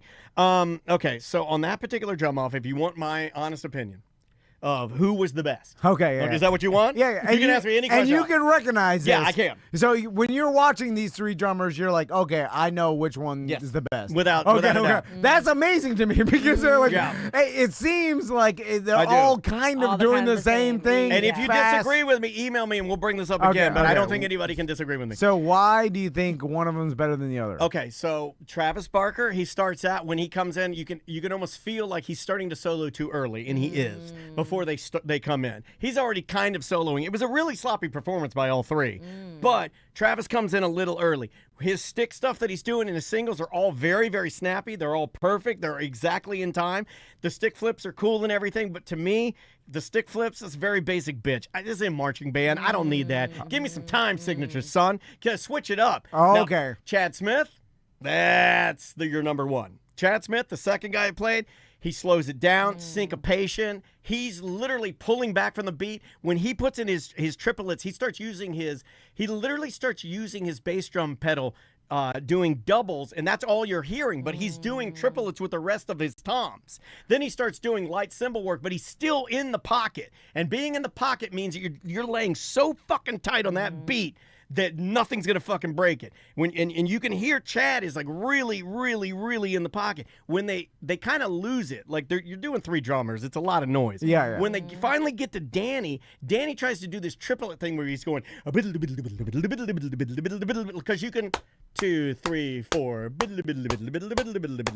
It's possible, right? You can do it if you know how to drum. You throw those triplets in there on your toms over a nice 4/4 beat, you could totally do it. But he loses the beat. And then when he gets back to the end, he's trying to do more triplets, and he gets really busy, and that's why he comes in real sloppy. Danny Carey's number 2, Chad Smith number 1, and sorry, Travis, you're great, and you're an icon, but you just don't have the chops of funk, and you need that funk and jazz chops to really pull off a great drum solo to me, like a Dave Weckl, Dennis Chambers, guys that like know how to disconnect from the beat. And you know they've disconnected from the beat, but guess what? They never did. They can come right fucking back in. They won't even be playing a hi-hat. There's no noise whatsoever, but they're still in the fucking pocket and they come right back in. And that's what Danny Carey didn't do, and that's what Chad Smith? Chad Smith. No, Chad Smith did it. Barker. Yeah, Travis Barker didn't do it. So that would be my answer. It made me, and I think painting is like this to a certain extent, where the general public, like if you're an artist and the general public doesn't know how to quantify your art, that's got to be a little bit disappointing, right? And only other people in that profession can quantify it. I would agree with that. But that's the thing. It's like if you love something that's technically not like the best, it's how it makes you feel. No, yeah, of course. And art is, subjective. It's subjective. But for this, I agree with you. It's like I don't like that kind of drumming, and I like strokes drumming, and that's not necessarily the best kind of drummers out there. I like more simple. No, but it's perfect for what you need. Right, and I don't like. And it's very straight. Drum fills. Drum fills are very gratuitous to me. Yeah. They're like jizzing all over everything, and I don't like that. You don't like jizzing all over. Well, you don't have to leave because Tom and I have made a goddamn good living jizzing on everything. Yeah. We are the jizz master. Yeah. So the point is, we'll watch a newscaster and random strangers stand on a stool and jizz in our hair. Well, we have different opinions. Art is subjective, and then she'll keep doing the news. Art is subjective. And then we're like, oh. I didn't know where you were going, but the videos are more and more of dudes. That's how much dudes like jizz. Yeah, like to me. Like, make what a I video. like is not necessarily the best, and that's okay. But simple drumming. I would go along with what you're saying. Tasteful drumming. Yeah. That's you've been around your husband a lot because that's so perfectly said. Because only men know about drumming. But tasteful drumming, the best drummers are the drummers that know when to not play. Those are your best drummers. Right. Yeah. The greatest drummers of all time are the ones that literally, exactly what you said, are tasteful with what they're doing. To me, where Travis was failing is he was trying to go so fast, so he failed. The reason Danny was failing, and Danny's probably one of the greatest drummers, if not the best currently doing it, but it was too muddy, it was too much. For that song, you've got 20 guitars playing, it's going to be sloppy. Make it more simple so you cut. You want your solo to cut and be memorable. You don't want it to be sloppy. Yeah. And when you're layering triplets over top of 20 guitars on stage playing tributes to Ozzy, it's gonna sound like just garbled shit. Yeah. Don't do that. So he should have known that. Yeah. But he wanted to impress his drum buddies. When you're sitting next to Chad All of them Smith, were there to want to impress each other. They weren't there for the art. They were there to like jizz on each other. In the moment, yeah. In the moment, you kind of want to do some jizzing. It's exciting. It's about the excitement of it. But yeah, if we're really looking at like, are we creating something that's important right now? I don't know.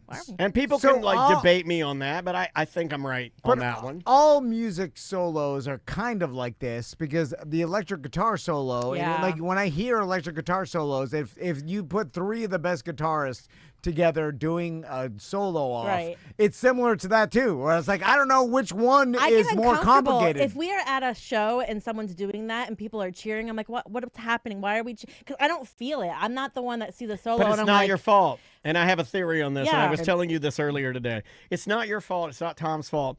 People have made, like, when a drummer does, like, the solo wipeout. Oh, that's, Okay. it's a purpose. There's a purpose to it. Yeah, but it's also the shittiest, lamest, easiest fucking thing to fucking do. All right. So a drummer will do that, So and the crowd will be like, we'll just like, and people are like, don't clap at that. That's the reason you guys are all fucking warped on not knowing what's doing. People have been clapping for fucking Wipeout. No, don't clap for that. That's shit.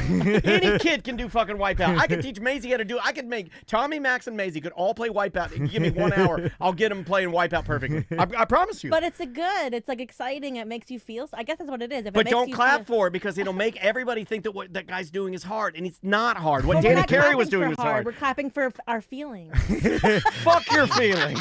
Haven't you seen the stickers? No. I have. But that's what it is. Like if you're at a show and it makes you feel something and it gets you excited about something, a lot of times when it's a guitar solo, I'm like, I don't understand what's happening. But people have said like, oh wow, that drum, the Wipeout, man, that was really great. It wasn't.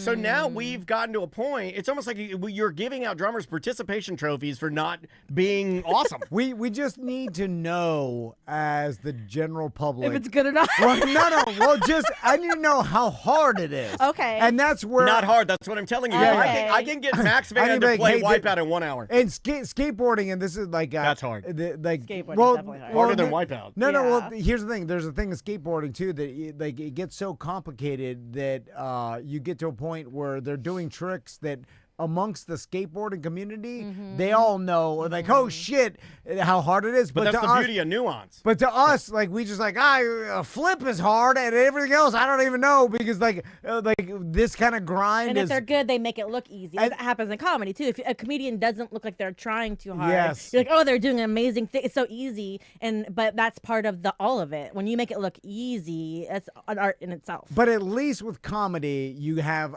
the laughs as a gauge. True. That's because true. like for me, you can't fake that. If I'm watching a comedian and the whole audience is going crazy laughing, it doesn't even matter to me if I understand what the hell the joke is. I'm like, oh, good, he's doing good, or bad. He's doing good. I'm gonna clap too. I'm gonna go by armies and I'm gonna give you. And this was a drum solo. Everybody's just like, he's moving them sticks fast. Oh, move. That's another thing. Everybody fast drumming. Yes, the fast. Is fast good drumming. or bad? Fast is good. You got to villainize Ace Frehley because like there was a time when Peter Criss drum solo was like he would just like do single strokes until like he would just do like really fast single strokes, and then his guitar or drum tech would make his snare drum smoke.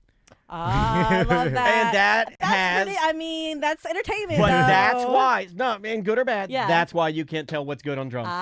The that's my theory. The smoke and mirrors. Yeah, you've been fed shit for so long that I don't fault anybody for. Like, if I did a good fill, and I Yeah. can do some good fills. I'm actually getting back into playing drums, which is a cool thing to talk about. It's probably why I'm so excited about it. But it's like, I don't fault anybody because you've never been fed the best stuff. You've never seen the best drum solos. They're out there now. Yeah, and yeah. you can find them now. But even if he showed me the best drum solo amongst other drummers, like this is considered the best, and then you showed me some amateur doing someone's, it would be hard for me to even like, oh, this one's better. Why? And then you like, let me ask I you just this. like how complicated it is. That's what I don't understand. Would Max, because he's more artsy, do you think he would be able to he would feel something more with, is it a feeling? I don't know. Is that what we're searching for here? Like, because let's boil it down. What are we, because even DeBerry Joe, and he's right. He's like, we're debating art and emotion. Okay, I get it. Yeah. But there is a baseline. Like, I think you can look at somebody and tell, like you said, I think you can look at Chad Smith and tell how fucking comfortable he is because he looks over at Travis Barker almost as if to say, your solo sucks. And then he does, kind of. And then he looks over at Danny Carey like, okay, take it from here. And But it's relative. It sucks relative to the two. It doesn't suck in True. general. That's true. Yeah. And I would never say he sucks. Right, and I think that's what it comes down to. No. Is like someone like me. Again, I'm not a musician. I can only say what I'm feeling and seeing. And now, but you, like again, like when I watch like roller skating, I'm a really good roller skater. Not bragging. Whoa, we didn't know that. You should have told us that. I know, but when I watch Like quads? yeah, and I was a figure skater for a lot lot of years. Oh, really? Yes, I did Bram Stoker's Dracula. We'll talk about it another day. But what? When I watched, oh, we'll talk about it now. How'd you become a Hold on a second. You're a woman. We're men. We're talking about it now. Talk about it now. But when I watch that, I can say, okay, that's a triple flip, that's a sow cow, and I can judge each piece of that because I know that. But when someone sees that and they're not skilled, they're like, oh, it's just nice and pretty. So I think that's the difference. Like you can understand triplicates or all those words, and we're not able to ever. I don't think we'll ever be able to do that. Or at least with the figure skating, at least if like 4 spins is really good. 3 not as good as 4. No, like your form. If you're spinning like an idiot and you can do 4 spins, that might be really bad. That's what I'm talking with Maisie and dance. Like there's certain like little moves, like your little back, your little hand, nuances your to her moves where your she's neck. like I try to mimic her, and she's like, oh my god, look at your chin. I'm like, what do you mean? Right, and then there's different ways. Like if you're doing it faster, slower, with the music, or you're doing dance, or you're doing freestyle, or you're doing figure. Like there's all these different nuances that you would never know if you weren't a figure skater. I think it's the same thing if you are a musician. How you're judging is going to be different, and I'm never going to be able to judge that kind of way. God, I hate art. Well, it needs to be closer to math. Tell me what to like. and DeBerry Joe is kind of nailing it too. Good points, man. I miss you. He says so many great songs are obviously kind of poorly executed music, but the emotion they bring on aren't about that. Yeah, I totally get that, and I think sometimes some of your best drummers and also by design, aren't you taking an instrument that's almost rooted in excitement? It's rooted. It's loud. It's percussive. It's you know, there's so much energy in it. And it's holding everything together, so you kind of have to look at the whole picture. But when it's 3 drummers, that's even harder because you're not thinking of the ensemble of what's good and not good. It's just a weird thing to judge. It's hard. It is. So it is tell hard. me about the young Aimee LeCours that got into figure skating. So my routine, I had Bram Stoker's Dracula, and my whole outfit was this like black web, like spider web. Wow. And then I had Eye of the Tiger as part of it too. And so it was like dun dun dun dun dun dun, dun, and I would do my my little flips and my little spins, and I loved it. That's badass. I have a very good friend whose daughter does it now at RDB. And she's working her way up through the ice skating. I did roller skating, but they do ice skating. Yeah, it's like crazy. We always had a complex though because roller skating is not in the Olympics, and so we were never in any kind of anything. Why? Why do you think that is? Because they already had ice skating, I think, and so we were like the ragtag bunch of people, and people don't care about roller skating as much as ice skating. It's not as fancy. It's not as like cool. I don't know.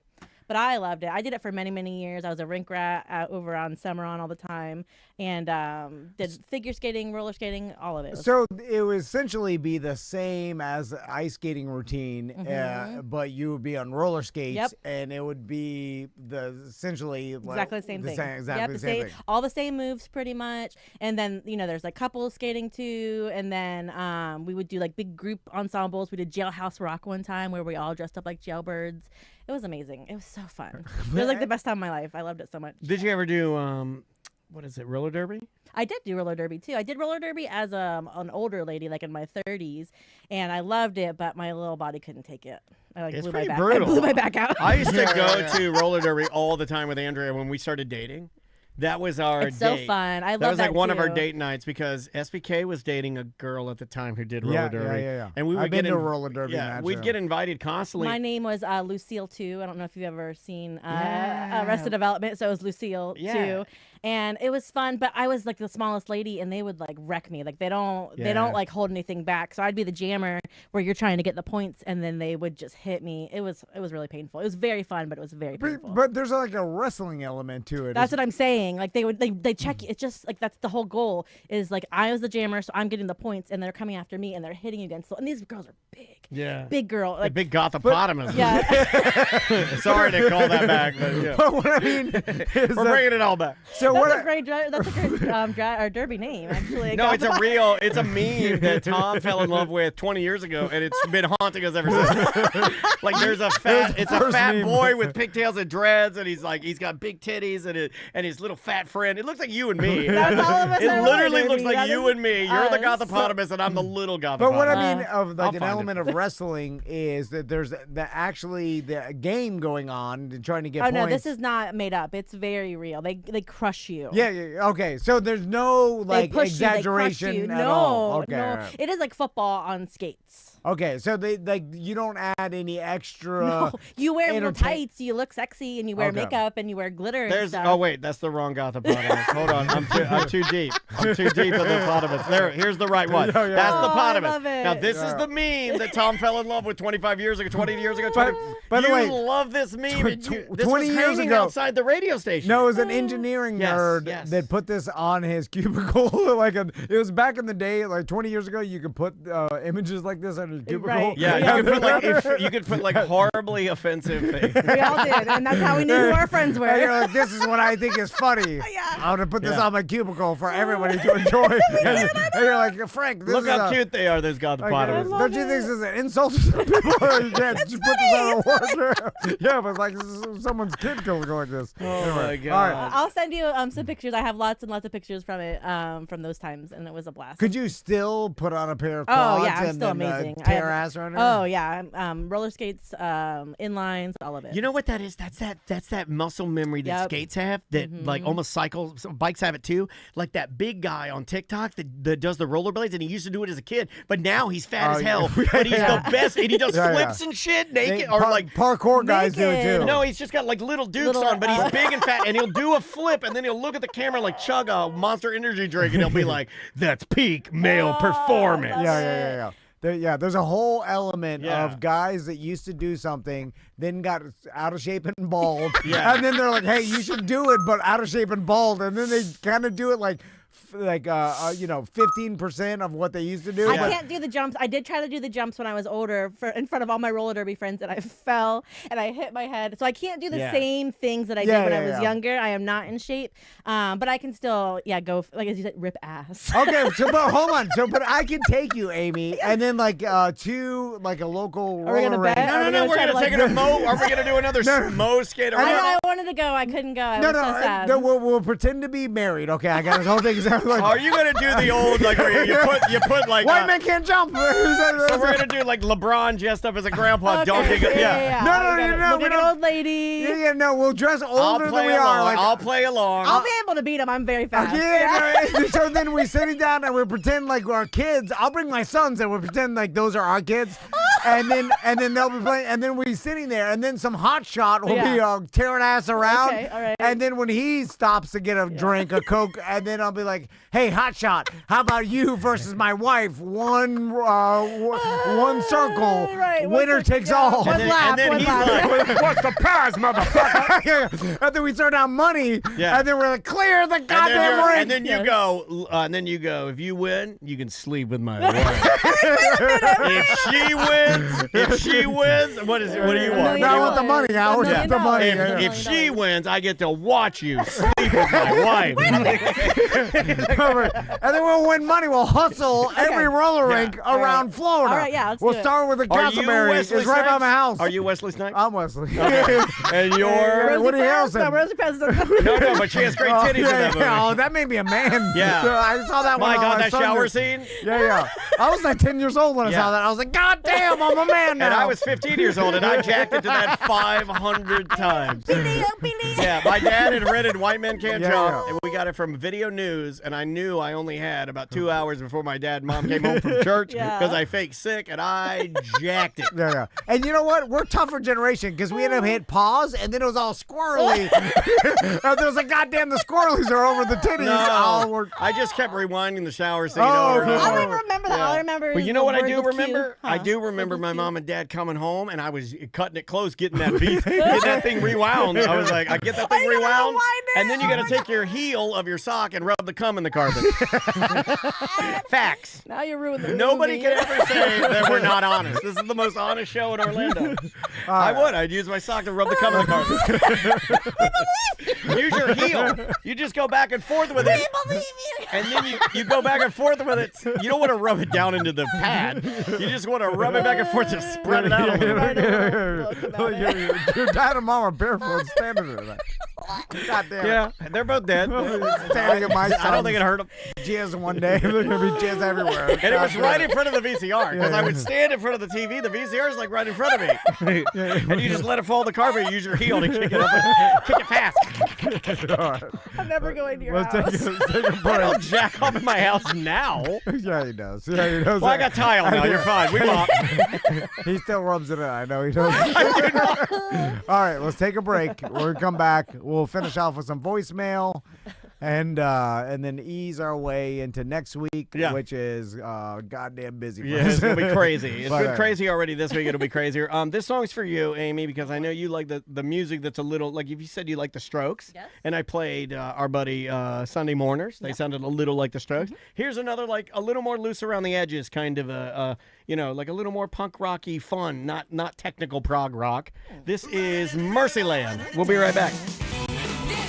You heard her. She's been a naughty girl this year. Welcome back to A Mediocre Time with Tom and Dan. I am Dan. I'm Tom. Aimee LeCours is here. And we'll ease into the weekend with some voicemails. Okay. All right. I like it. I got my little voicemail thing here. If you want to leave us a voicemail, super duper easy, and there's multiple ways to do it. You can either get our free app with all of our shows on it, and Matthew and George from Orange Pixels have been really fine-tuning the app to make it work a lot better and a lot quicker. So, and I like to give them love because normally, like a couple months ago when we put your shows up, it would break the app. Now when we put your shows up, they usually ping and go up in about 5 minutes. Wow. So we've never had shows popping into your pockets faster. Pop it into your pocket sounds a little pervertedly gross. But we've never been faster at getting the shows out. So thank you to Matthew and to George and Orange Pixel for making that happen. All right. Let's try this one right here because we kind of talked about it a little bit. Dan, I know you and your family often do takeout, and you always have great recommendations for restaurants. I know you did Swine and Sons for Thanksgiving. What are your Christmas recommendations? For Thanksgiving, we did Dubstred. Any other recommendations? Well, I don't do a lot of takeout, but like I will order a catered meal on a big holiday to say that's a new thing we started doing. And I did Pig Floyd's for Thanksgiving. Yum. That was really good. Love them. I've done Swine and Sons before. I've done Ravenous Pig before.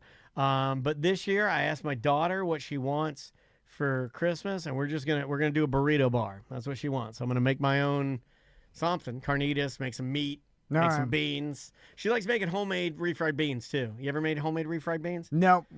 Loves it. Hot oil in a pan. Get it ripping hot. Pour a can of pinto beans, non-drained, right on top of that oil until it starts sizzling hot.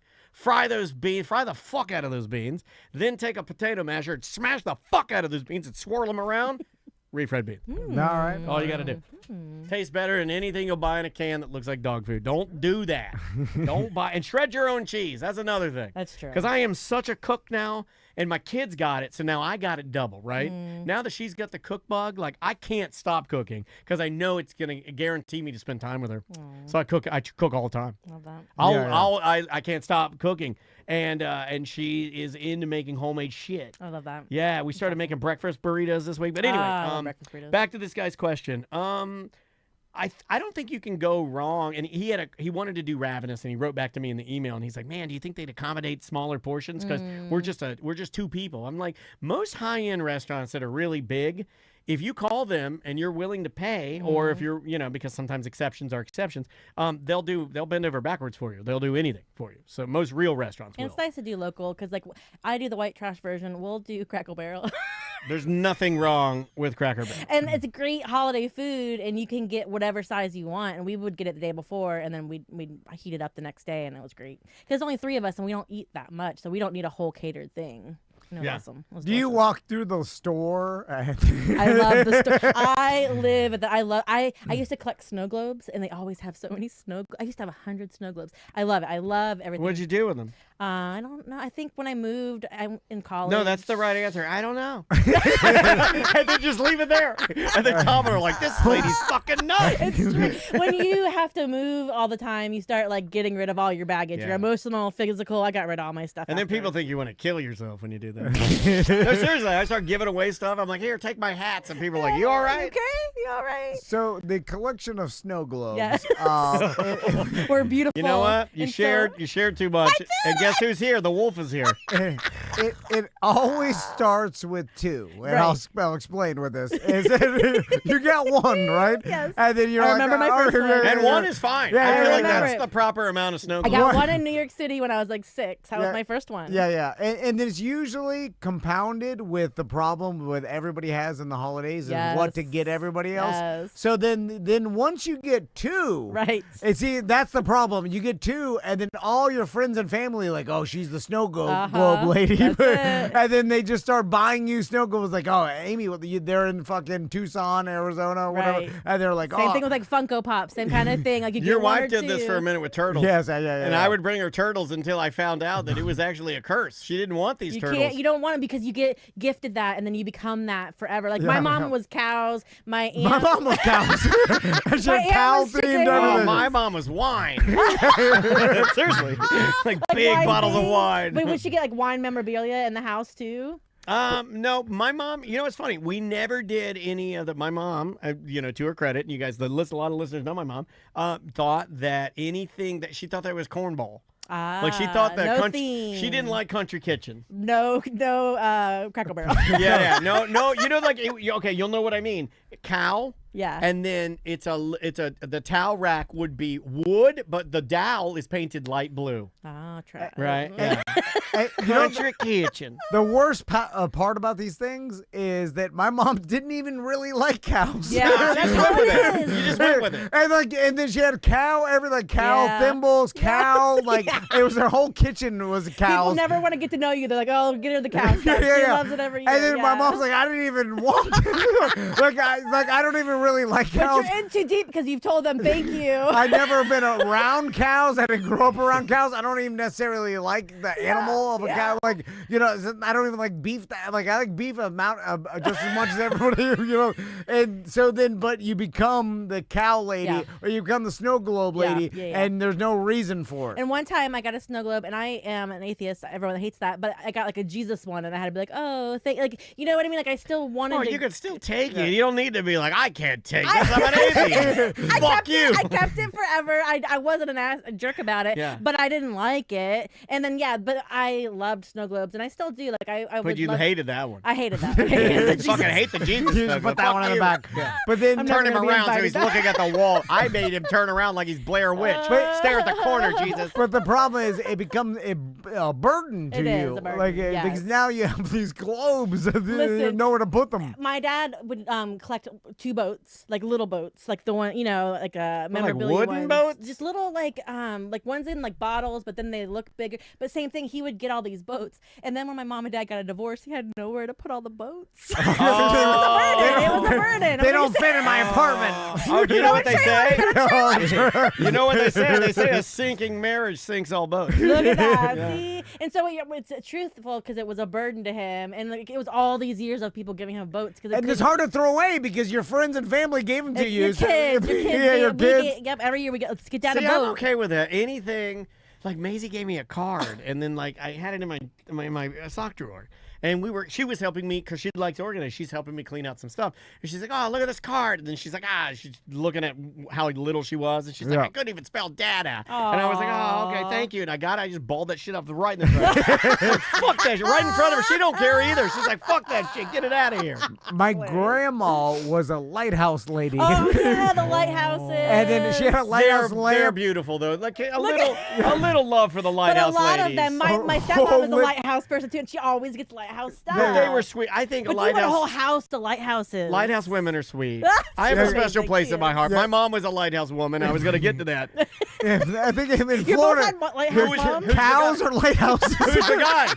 Huh? Who's the guy? Who's the guy? Thomas Kincaid. What? Oh, That's the lighthouse guy. Oh, as far as the painter? Yeah, my mom became obsessed with these Thomas Kincaid.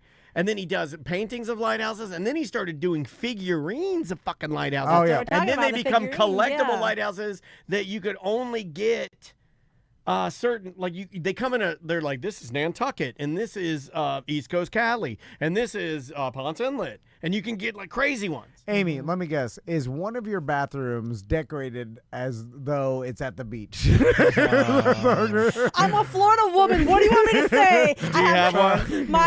I didn't pick this. My house is from the 70s, but my sink are all clamshells. Yeah. Wait a minute, that sounds disgusting. My sinks are clamshells. Demolition man. Shaped like clams. We used to have those. I used to have those in the house I grew up in. We had the clamshell. And I live out in Volusia, so it's probably the same people that probably. You might live in my old house. And then you got some embroidered hand towels that have some shells or beach thing. My mom, my aunt, everybody had their bathroom as a beach or a fish. Yeah. My mom would paint murals. We had a mural fish. Okay. Was it a good mural though? Because a lot of people paint murals, and some people when they paint them, you're like, wow, that fish looks a little special. I can't judge art on my mother. Okay, that's fair. She is an artist. That's fair. But it wasn't my style. It was the 90s. You know what I mean? Yeah. Like I would come home and there'd be a China scene on a wall. And then you'd have like Bugs Bunny wearing a beeper in the corner. But it was the 90s. She'd paint that in. I need Looney Tunes. You know what I mean? And so it was just different time. But yeah, everybody in my family had somebody that had a bathroom under the sea. Always. We had every Florida family I know of had a clear vase of some sort, and then there were bleach shells in it. But here's what was always funny about it. And there's two things that are funny about it. They would be like, you could see that it had been there for like 17, 18 years because of the amount of dust on the shells. And then the soap, because it was novelty shell soap, would have dust on it as well. And you want to know why? Because somebody had used it, and it had stayed there, and it got a little wet, and dust fell on it. And everything's wicker. It was everything all gets wicker. fuzzy. Yeah. We had. And did you have white wicker or natural? It started white and then it turned yellow. Yeah, all of it. It all Because my turned mom yellow. smoked, we all smoked, so everything was yellow in our house. Also, you know how, like, okay, let me ask you if you had this experience. Yes. So, when in the 80s and 90s, when you slept over a friend's house, there were no extra pillows. Never. Like, no one had Or blankets. What are you talking about? Yeah. So you always slept with a decorative shell pillow. The hardest pillow. With a button in the middle of it. Not even buttons. The whole goddamn front was hard, like little beads that made a shell into it, and you had to sleep with your cheek on that shit. But it's hot, so it doesn't matter. Like, it's hot. Tracy's adding something. She said you had to take a sleeping bag and pillow. That's true. I remember having to go over to my buddy Dave's house. I had a Peter Pan. No, not Peter Pan. I had a Pink Panther sleeping bag. Like, you know how good I had a Rainbow Bright one. kids in 2025, like when friends sleep over, my friends for kids like a sleep hotel, over. yeah. They like my wife goes to the closet. She brings down A two linen closet. two pillows and full like they mattress. have They get a air sheet, mattress. a top sheet, Like kings. a goddamn comforter and 2 hotel pillows that they sleep in. I'm like, goddamn, you kids got it good. I just sleep with a goddamn shell. When I visit my brother, he only has 1 pillow for me still. So some people are still holding it down. Like 1 pillow. Goddamn, like they're cheap as shit. T, what you're describing though is they have like huge square containers in Walmart filled with like $7 pillows. But they didn't have any place for you to sleep either. And what I mean by this, I remember going to my buddy Dave's house or my buddy Jeremy's house. The floor. Those are the 2 I stayed at the most, Jeremy and Dave. Unless they had bunk beds in their room already. Some friends had bunk beds. And my guys didn't. So like I would either sleep with Dave or on the floor or with Jeremy or on the floor. There was nothing to and then there was no air mattress. No dad brought an air mattress, fill it up like they didn't even know you were there. Like in the 80s and 90s, like, they didn't even know. Like, it wasn't like a thing when people came over. You went to someone's house and you were there. It wasn't like, let's have cookies. I'm like, let's make cake. We didn't do that. You also were along for the ride. I can remember going to my buddy's house, and then if his mom needed, like, shit, if she needed to get an abortion, I'm going along. I'm going with you. I'll see you at the clinic. And I'm just sitting there in the waiting room, and there's no way for my mom to know where I'm at. My mom doesn't know where I'm at because, like, I mean, how many conversations did I have with my mom about all the errands I ran with her friend, with my friend's mom, right? You didn't talk about that shit. We had a lot of bar friends. They would just take me to places. I'd go to bars. Nobody knew where I was for a good 9 to 10 years. I was at the skating rink or at bar. And it was always, you had to be quiet to not wake up the scary dad. Because the dad was always like, hey, like, and he was horny too because he had Playboy magazines everywhere. This motherfucker's horny. Like under every fucking couch. Pornography everywhere. Could you imagine hanging up in the garage? Could you imagine? We liked it. Yeah, I'll never forget finding a penthouse. I found a penthouse, and I always thought a penthouse. This is when I learned a penthouse wasn't like a Playboy because I was like, "What's that hanging down?" I was like, "That's different Playboy." They just, it's like a front. But they were everywhere. Your house was not kid-proof. It was a gross man's house. Could you imagine? I'm telling you, there was like Marilyn Monroe stuff. My dad was a dude. We just lived there. I like your dad. I like the cut of his jib. I like this man. Could you imagine? I go to Surfshark VPN. I go to get a Pornhub. I'm watching porno, and then when I'm done, I just leave it on top of the tank. I just leave it on the top of the tank. On the top of the tank, still running. That's how it was. There's fucking kids in the house, and I just like whatever. That's fucking my porno. I gotta go to work. Everybody had posters up in their room of naked. It was everywhere. But hold on, Tom brings up. You didn't finish that statement. You bring up an excellent point that just literally blows my mind. We would blame the kid. The kid would find the play. If I got caught finding the Playboys at Jeremy's, what the fuck are you doing reading my Playboy? That's your fault. No, it wasn't his fault. He's like, it's my fault. He's like, you shouldn't be looking at my shit, motherfucker. Don't leave it in the common area. Nowadays, if you did that, you'd be charged with a crime. They're gonna call the cops, and DCF's gonna come and take my child away. All because I let my porno running on the top of the tank. That's for next time I need to use it. It's already warmed up. I like to keep it queued up. Oh my god! All right, let me get another voicemail. Yeah. Do one more voicemail. One more. Can we answer his question? No, I don't. No, we never answer. We never answer questions. These are just strictly jumping off points. We should call this segment "Jumping Off Point." All right, here we go. Let's see. Hello, Tom and Dan. I hope you all have a thankful Thanksgiving.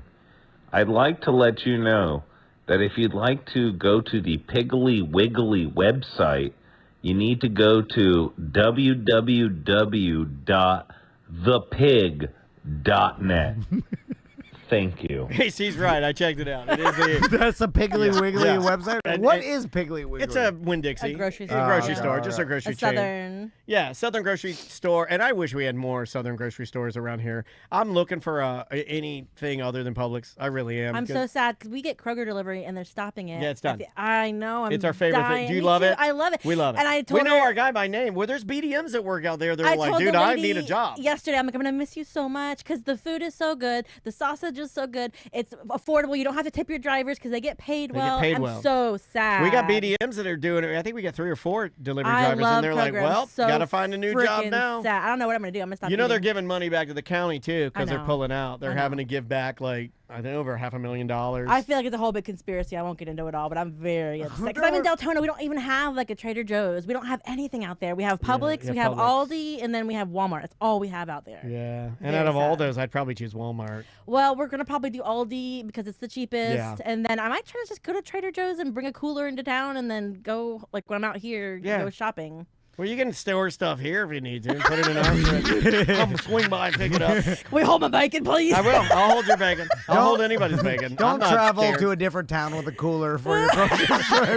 Don't tell me what to do. This is America. That's sad and confusing. Well, why you would do that?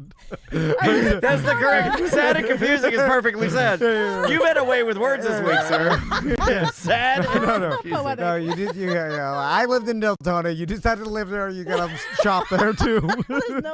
There's no local food. I'm transitioning full Walmart. Like I'm becoming a full Walmart man. And Maisie's full Walmart. My daughter is as Walmart. Well, does she know about bad things? She know the difference of good and bad. I'm gonna blow your mind. She knows what's good and bad. I'm gonna blow your mind. And my wife's in the chat room, so she can confirm this. So hopefully she's listening. We went on a family trip to Walmart, but we only had a couple things to get, like some items. Yeah. And we love going to Walmart. And we walked, basically it's like, I want to walk every aisle. I'm like, all right, let's do it. Let's walk every aisle of Walmart. It's a big ass Walmart. So big. And we started walking the Walmart and we'd getting some stuff here, getting some stuff there. We get it all done and we get it all done. And I know you're an adventure guy and you love taking your sons on adventures. And we got in that car and we're driving away. And Maisie says from the back of the car, she goes, guys, thanks for taking me. That was super fun. That was so fun. That's the clock story for her. She said it was. Andrea's in the chat room. She goes, guys. And she's like a very appreciative kid. She's like, guys, thank you for taking me to Walmart. She's like, I love going. Just like Amy's, so much fun. Just like Amy's cooler, Saturday. Every time I go to Walmart, she's full Walmart. Every time I go to Walmart with my husband, we almost get divorced. Every single. We get into fights because we hate it. And you're doing it wrong. I know. Why do you hate it? You hate the people? They don't put the air down enough. It's too hot in there. And then what Walmart? You go to Deltona. I'm in Deltona. Yeah, so they do have a hot Walmart. They do have a hot Walmart. And everybody's angry, and everybody's mad, and the produce has ours got a really bad review out in Deltona because of all the rats. Turn the air off. We're gonna heat them out. They got a really bad it's a hellhole. You know what I'm saying? It's the bottom of the basement. It's not. We can't do it. We have to have a highfalutin place. And Lotte, Lotte, is an Asian market. Those are the two. We're Walmart, and then there's this one Asian market. Just get the Walmart Plus so they bring it. That's what Crystal did. But the shit is cheaper, and she's like, I'll go and have them put it in the back of my car and speed away. And I'll park so I'm not facing it. But Target is just as bad now. Target, they've infiltrated Target. You see the same people there. And the bathrooms at Target, why don't they clean them? The Target bathrooms? No, especially ours on Colonial. Oh, that one's you're gonna die. It's Diarrhea City in that bathroom. I've had to go in there so many times because we go in the mornings when we do our shopping. I'll go in there and I'm like, literally, I gotta. It's don't just tell all. everybody on the radio that not everyone's gonna go in the mornings when you're shitting. I don't care. Well, I don't care. We gotta get out of here. Every American has extremely poor gut health. We do because we're shopping at Walmart. Yeah, we do. I don't know what to say. Maybe it's all that Sam's Choice I got. Amy, what's your social media so people can follow you? AIMEELECOURS. You can Google my name and stuff will come up, and that's it. That's true. I did it. It works. Well, I will share a tidbit with you. Every time I go to text you to see if you want to do the show, I can't find you because I spell your name wrong different every time. So I'm like AM. What the fuck? Just Amanda's put a bunch of AMY in your phone. No, but I spelled it AIM for whatever reason. Yeah, that's right. AIMEE. Yeah. Okay, yeah. Okay. Well, I spelled it right, and then I can't remember every other time. And then he also spells it right, and he's like, Ayami. That's not her. That's my Asian friend, Ayami. annoying. It is. All right. So we will be here on Monday doing a medium show. We're so confused. We literally, you guys don't know this, but before today's Friday Free Show, we did like 16 shows. So yeah, it's been a lot, but we just want to provide you guys. It's like this is where we get serious. It is a nice thank you to the people that throughout the year support us. The best thing that we can do for you is that when you have time off and you do need content because you're traveling or cleaning up or you're doing hard stuff, we might as well give you good shit instead of best stuff, because best stuff is bullshit. Well, we will have one best of the day after Christmas. We're calling it the day after Christmas. But we don't lean on that. And we do curate that. We really try to make it good. So, and then, around Christmas time and New Year's, we'll have new shows for you. So, and thank you for doing the schedule, buddy. I know that's a lot, but he's got it looks like 17 different days scheduled hard workers. out. Y'all do a lot. We are hard workers. We're not good, but we're hard workers. Not good. Art is subjective, okay? All right. See you Monday.